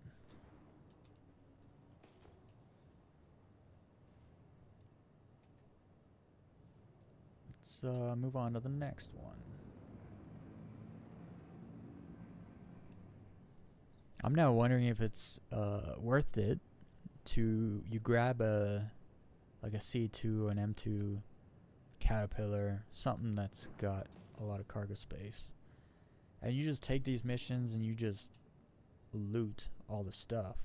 We'll find out. I do another mission, see if there's ships that spawn there with loot also.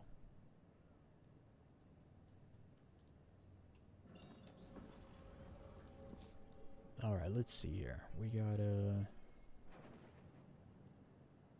salvage. Terrapin. What is this? Oh no, I know what a Scorpius is. Never mind. Let's see. I did that other mission. I wonder if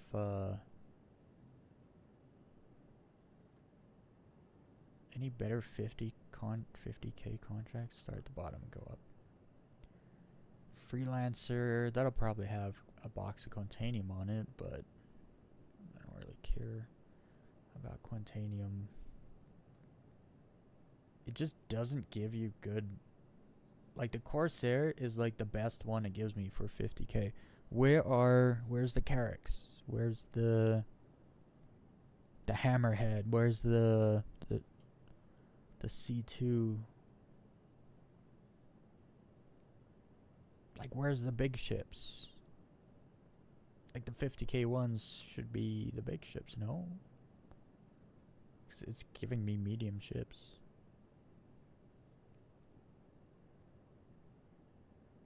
Yeah, it's kind of garbage.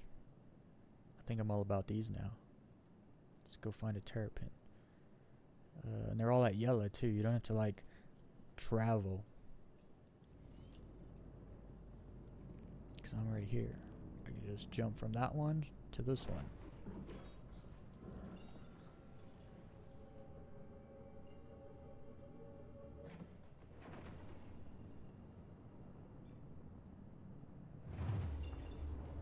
Oh, it's dark here. Oh, and I'm flying. Why am I flying? Oh, I was in like cruise control mode or something. Almost flew into the freaking asteroid. I would just got off. I don't care that much about salvaging. Like the stuff in my hull. Okay, so we have other ships here. They spawned 3 ships here again. Let's go look at them, see what's on them. I'm wondering if it will be again a bunch of ships with like salvage all over the place, like outside the ship. That looks like a constellation. Yeah, it is a constellation. Not seeing any salvage outside the ship.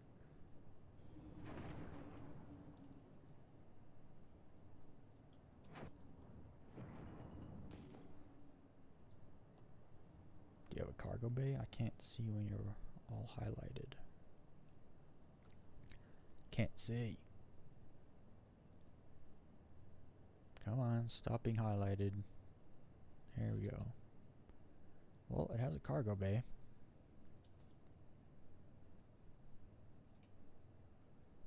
My timer already started for some reason.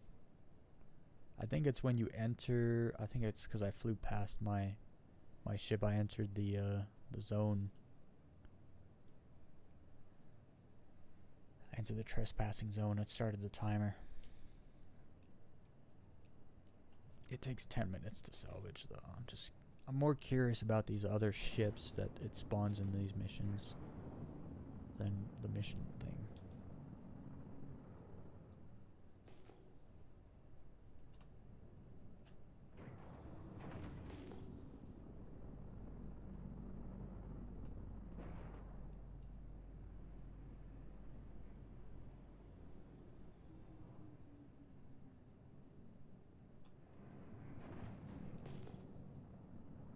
Well, these ones don't seem to have cargo laying around outside them.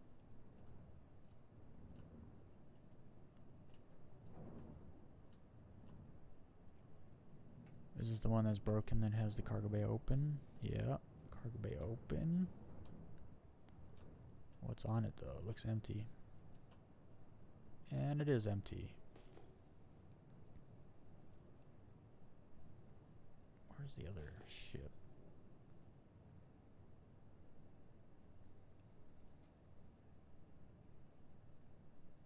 That's the one I just came from, so it would be that one.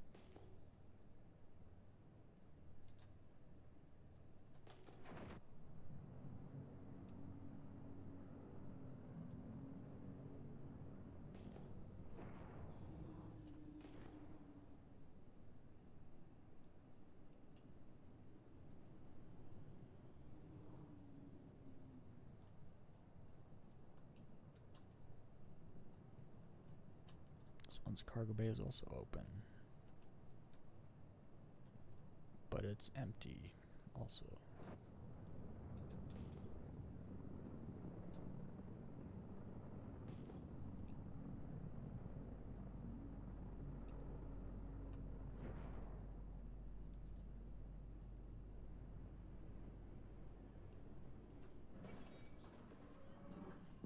Spawns a whole bunch of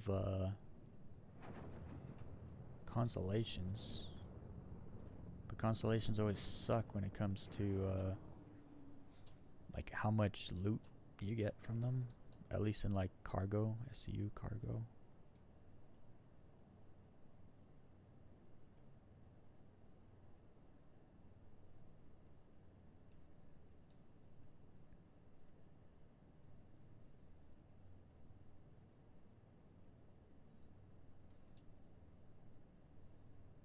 No cargo again.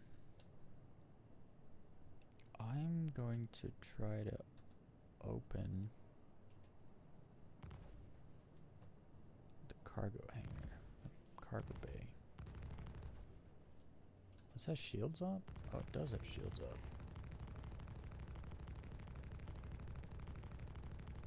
This isn't going to bring the shields down at all, is it?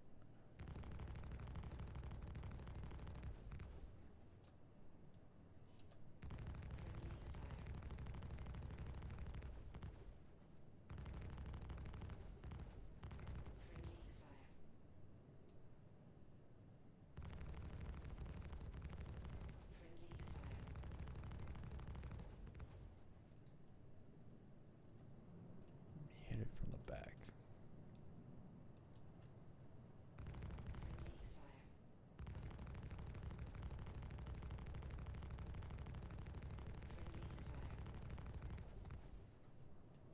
Oh man. This ship's guns are so bad. How do I get more out of them? Oh, let me take some out of the coolers. There we go.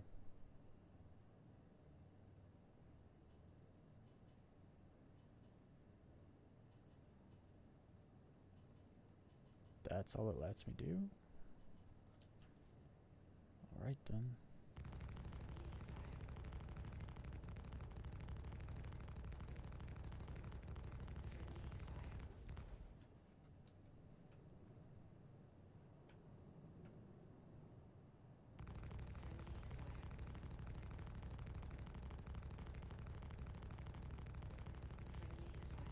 I'm actually shocked how bad these guns are.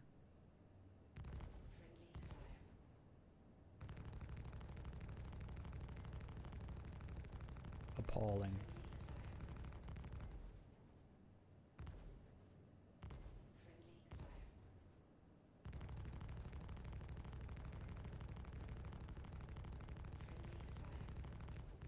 I just want to shoot the freaking cargo bay open to see if it's empty. For science. But it literally takes so long just to take the rear shield down. Size 1 guns are a joke. Still has shields.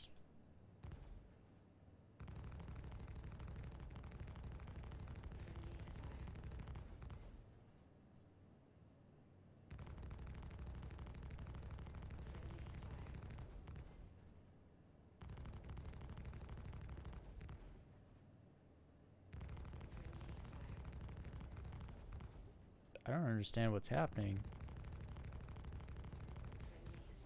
Am I not shooting like... I'm shooting it. It just ain't working. Imagine that. It opened. And it's empty. Alright, let's go do our salvage contract. Before the timer runs out.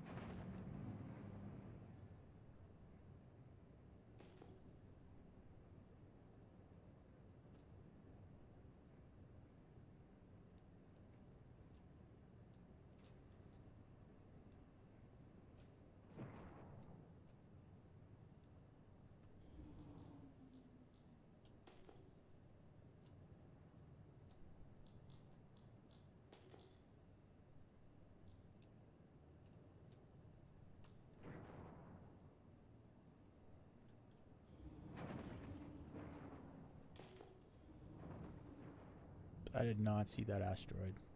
The one right above it. I didn't see it.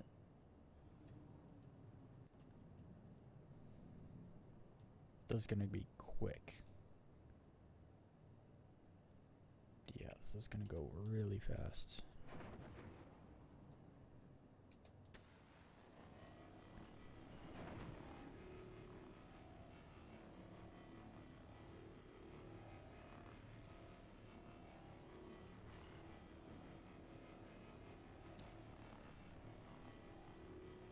This ship is much smaller than I thought it was. Maybe I'm just far away. No, it's much smaller than I thought it was. You can tell by like the size of the abrade circle.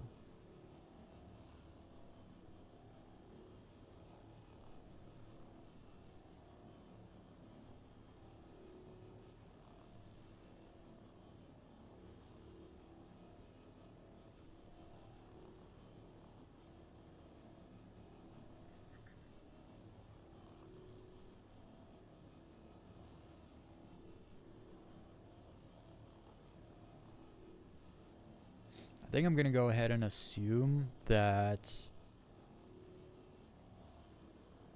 the missions that used to spawn the illegal salvage missions that used to spawn maze, or just ships that have drugs and stuff, like valuable stuff on them in general, not just one box of Quantanium.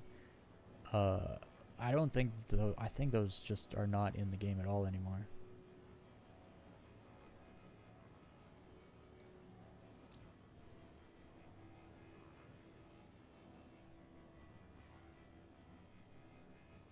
Am I full yet? No.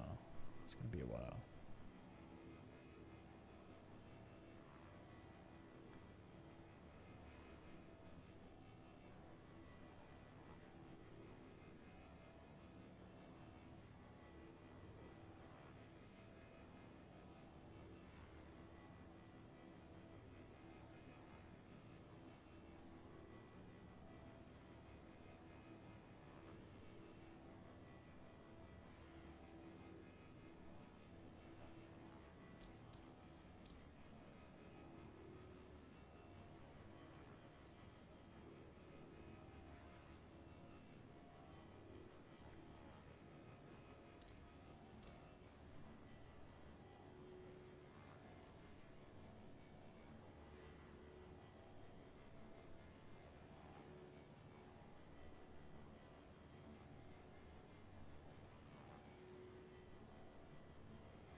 Let's do the other side.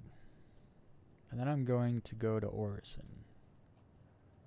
I'm going to sell the RMC we got, and I'm going to buy a ship at the Crusader place.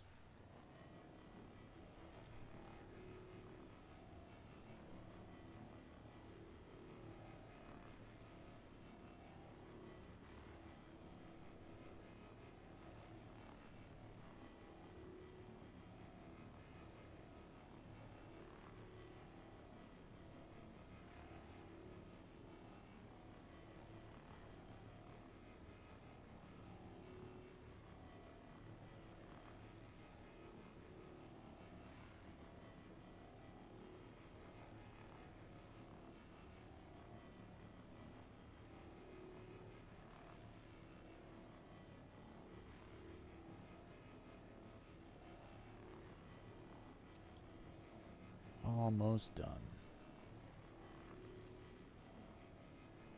Well within the timer. If I had the trawlers on, I'd be done already.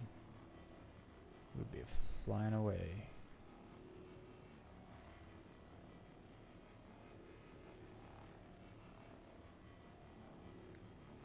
Think I could get 0.5 off of this thing? 0.5 SCU.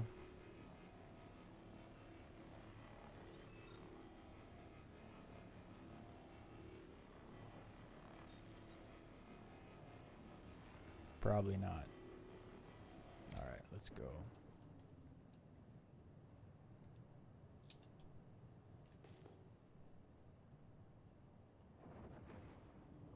Maybe I should stop at one of those ships and just scrape 0.3 off of it so I can do a full SCU. I think that's what I'm gonna do.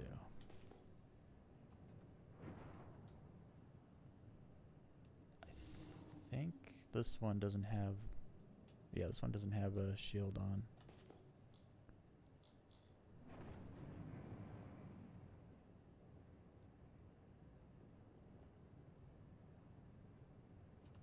What about that one? No, that one has a shield.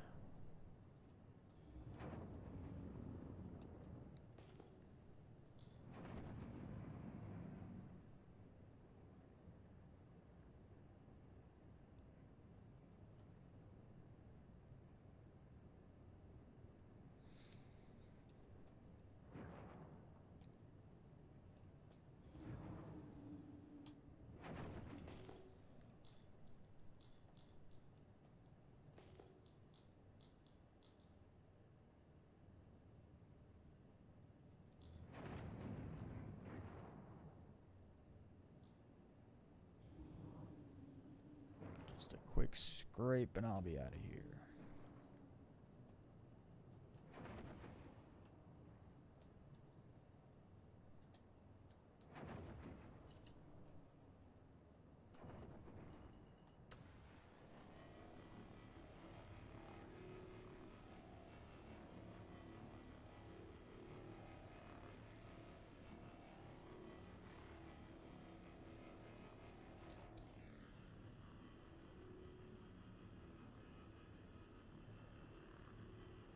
There we go, we're done. It gave me 0.1.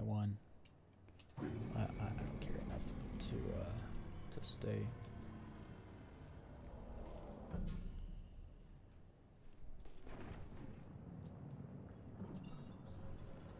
Off to Orison we go.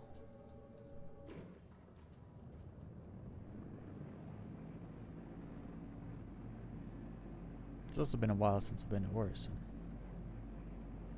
That should be nice.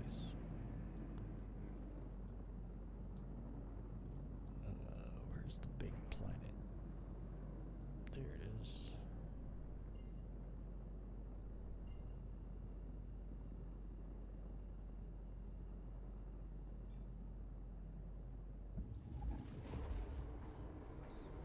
Scam citizen.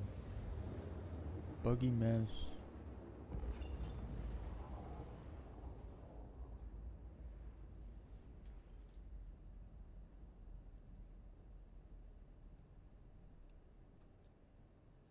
Where is it?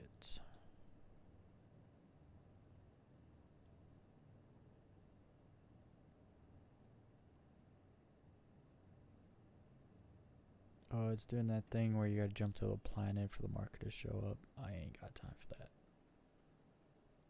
Because I know it's right there.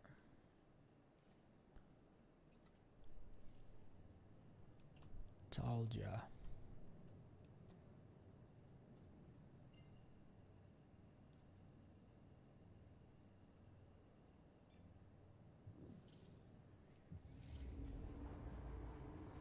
Nailed it.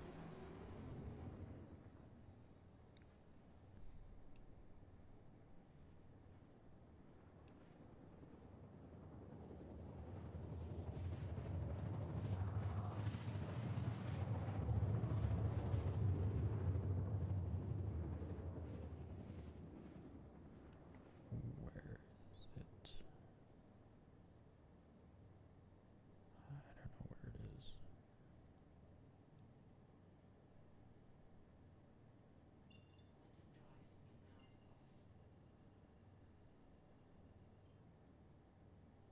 Dang it.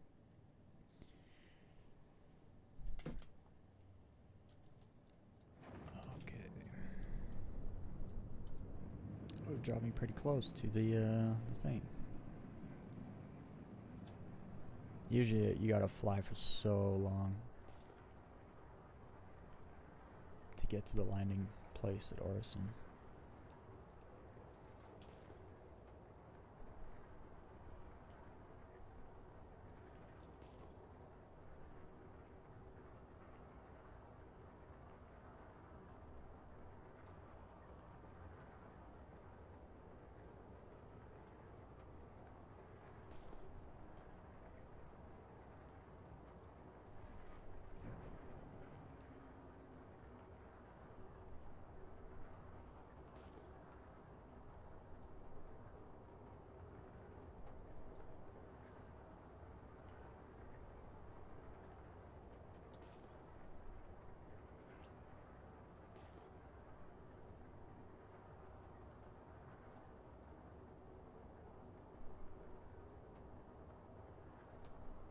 Okay.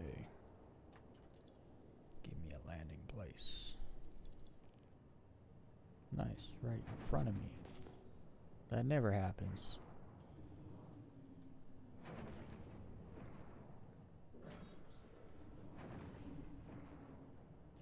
Hell yeah.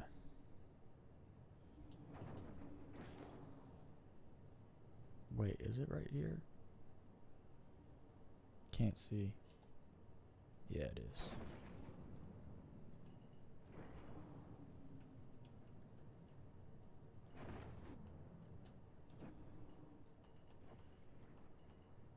Man, I hate small hangars.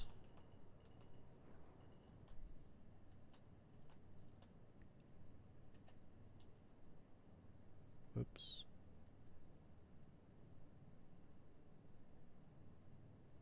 I'm not used to this ship. Its oversteer is intense.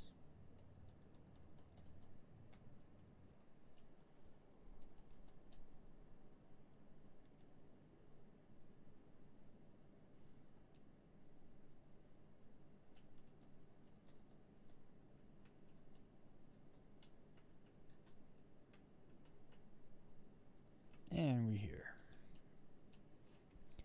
Okay, now I'm just gonna offload all the stuff. And I'll just sell it here. It sells for a decent amount at Orison.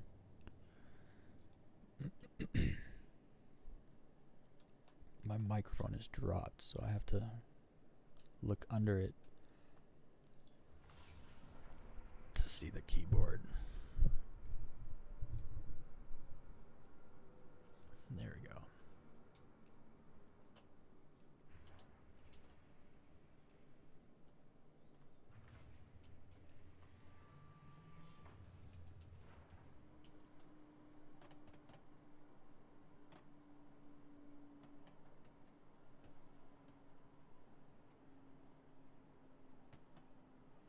There's no sound.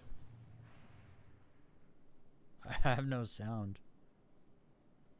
I mean, the sound is on, but I mean the my tractor beam's just not making any sound.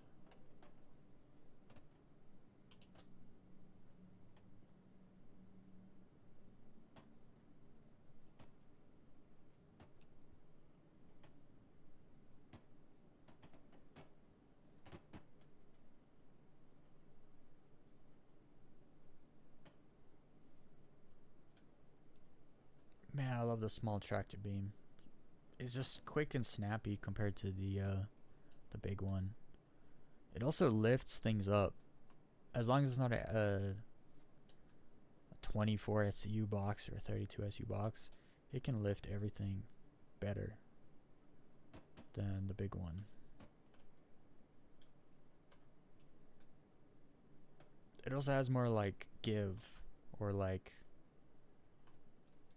I don't know, like the box catches up. Like when you're moving side to side, the box catches up faster. With the little one compared to the big one, surprisingly. You'd think the big one was like much better at, like, I don't know, grabbing boxes, not just distance.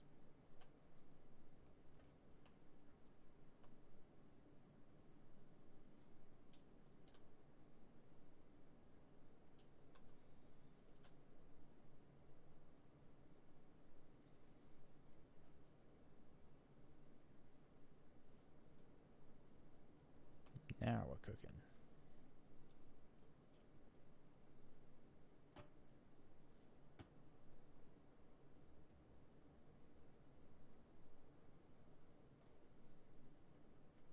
I think they sped this up.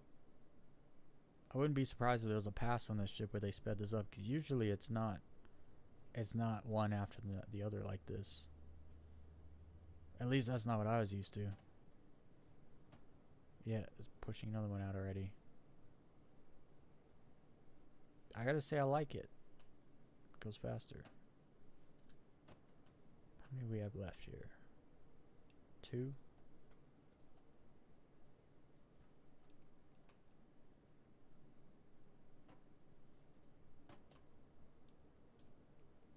Three left.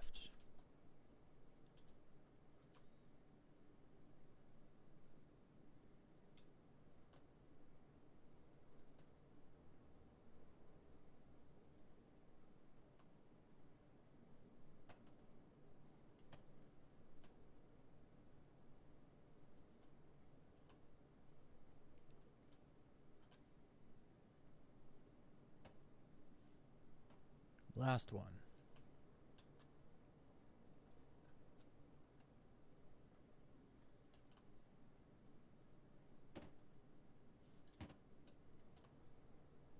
All done.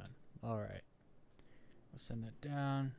I'm pretty excited by a ship, actually. I haven't bought a ship in a while.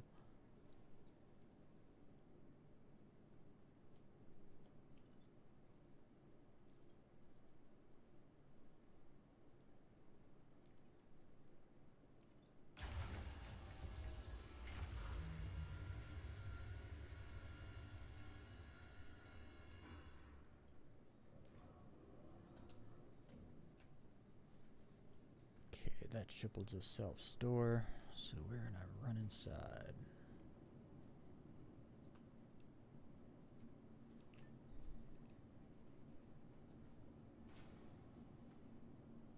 I always like the hardwood floors in the elevators here.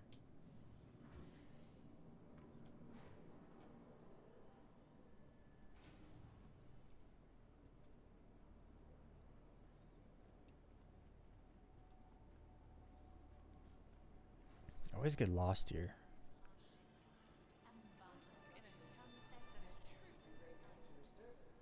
There's like all these different platforms, and if you get on the wrong train, you end up somewhere you're not supposed to.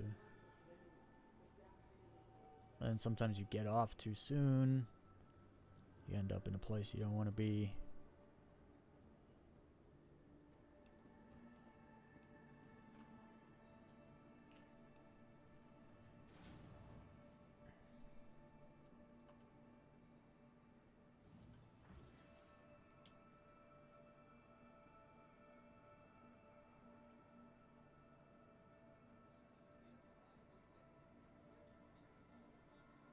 Shuttle station is where I gotta go.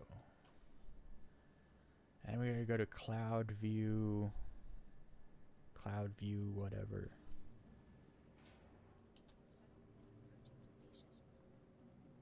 So that's Providence. Cloud View Center. No, I just missed it. The next shuttle is approaching the station. In 5 seconds? Yeah. Hell yeah. Let's go. Last call for passengers. The shuttle is preparing to depart.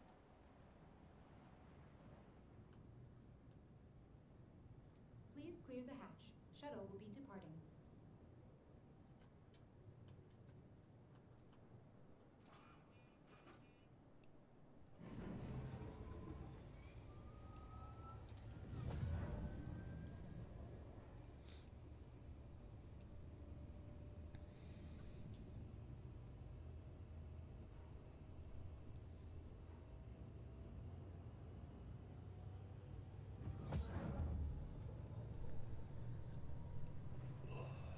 Swig of water for all the nose breathers out there.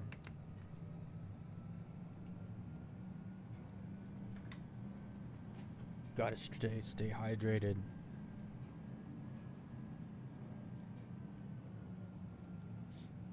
Gotta drink water and breathe through your nose. Life's much better when you do that. Try it sometime. There's actually like this whole fad that I found out about. So I've always like had this notion like breathing through your nose is so much better for you, just because somehow I think it like gives your brain more oxygen. I know that's not how it works, but and then, or maybe it does, but then also like you have nose hairs that filter like the air, so not only are you like getting like cleaner air through your nose, but also just feel like it just opens everything up. I just always had this notion like breathing through your nose is better than breathing through your mouth. The only time you breathe through your mouth is when it stinks, so you don't have to smell it. And hopefully it doesn't stink so bad that you taste it, but okay, let's go sell and then we'll go there. But yeah, I've always breathed through my nose. But now there's like all like the scientific evidence and stuff that shows that breathing through a nose is better for you. And they've even done studies where people's faces, like you're better looking when you breathe through your nose. Something to do with like the muscles in your faces you use when you breathe through your nose or something. But now there's this whole fad called taping. I was like, what is taping? People tape their mouths closed when they sleep to force themselves to breathe through their nose. I was like, that seems extreme. But I hear this Murray Cup season's shaping up. it makes sense. I don't know. Pilots in the ranks. Breathe through your nose. You'll notice a big difference. Mouth breathers are also just dumb. You don't want to be dumb, so breathe through your nose. Science time with Citizen Weez.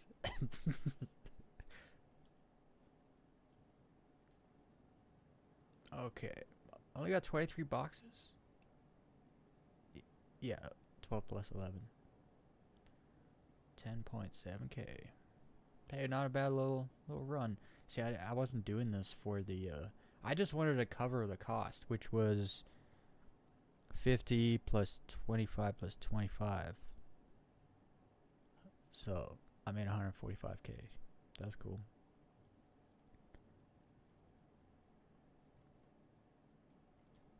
I definitely do not have any better missions though. Not sure how the rep works with salvage, because hurry back to that building. This way. This place, when it's dark, I only know how to get around by like the look of the buildings. Okay.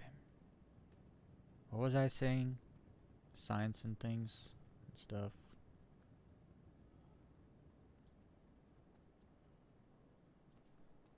They need to do an optimization pass on this place. It's still a little framey. It's like 30-ish. Maybe a little more.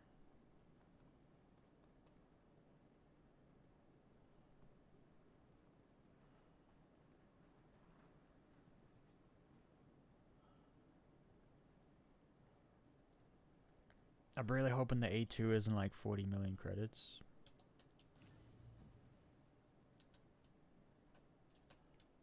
If it's like a stupid amount more than the other two, then I'm just gonna get an M2. Showroom. What do you guys think about the M2? Any thoughts?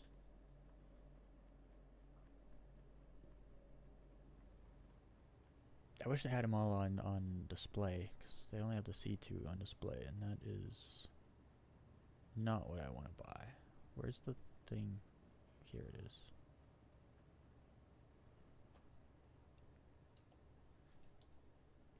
Okay, how much is stuff and things? Oh no. The A2 is 44 mil? Why? Why is it like, that's more than double the C2, isn't it? Where's the C2 is 19 mil. That's like way over double. That's like 120% more. I could buy 2 C2s before I buy one A2. Why? What makes it so much better? I don't understand. Okay, how much is that? The M2. Wait, did they? Yeah, there it is. 29 mil. Okay, so that's 10 more mil than. Why is. Okay, so the C2, 19 mil. For another 10 mil, you can get the M2. Cool. For another 10 mil, you can't get the A2. That doesn't make any sense to me. 44 million credits?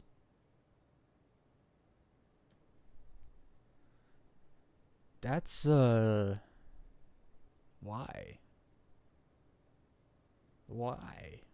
Why do you cost so much money? What am I missing? Does it have an extra shield module in it? Does it have more guns? Like, does the pilot have, like, 4 size 5 guns or something? This just seems, I could buy an M2. Yeah, but now I want the A2. Why? I want it because I can't have it.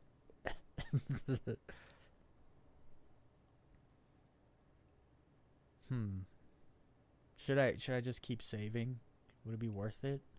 I'm gonna do my homework. I'm not just gonna buy something. I'm gonna do my homework. We're gonna see, cause I'm not that far off if I do decide to buy it. Cause here's the thing: if I buy an M2, I'm never getting an A2. It's never happening. I've had a C2 and an M2 before. I've never had an A2. I'm gonna do my homework. We're gonna do homework and we can come back. We're gonna come back. I could probably buy that this week. Like, the money has just been flowing in randomly as I play. Let's go take a little look over here. I miss having the ship. If they slave the turrets to the MSR for the pilot when there's no crew, I'm buying this ship again. 100%. What a great ship. It's just got just a little less, just a little too less firepower for the pilot. Oh, but if you slave those turrets to the pilot, it'd be such a good ship. Like, it would be fun. I want to see if it lets me steal a chess piece. I'm collecting chess pieces. You can steal them from the 890 jump. The 890 jump chessboard is active. No. Don't tell me you locked it. Hell yeah. Just can't use a ladder for whatever reason. So I've been stealing chess pieces. Because... oh, that's not it. It's over here. Someone's already been here. And taken it.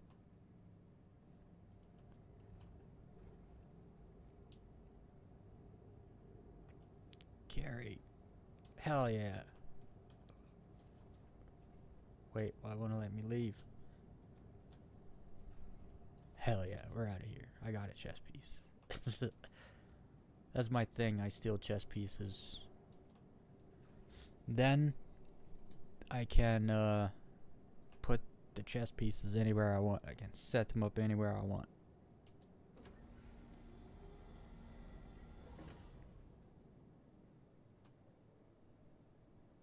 Let's put it away so I don't drop it or anything.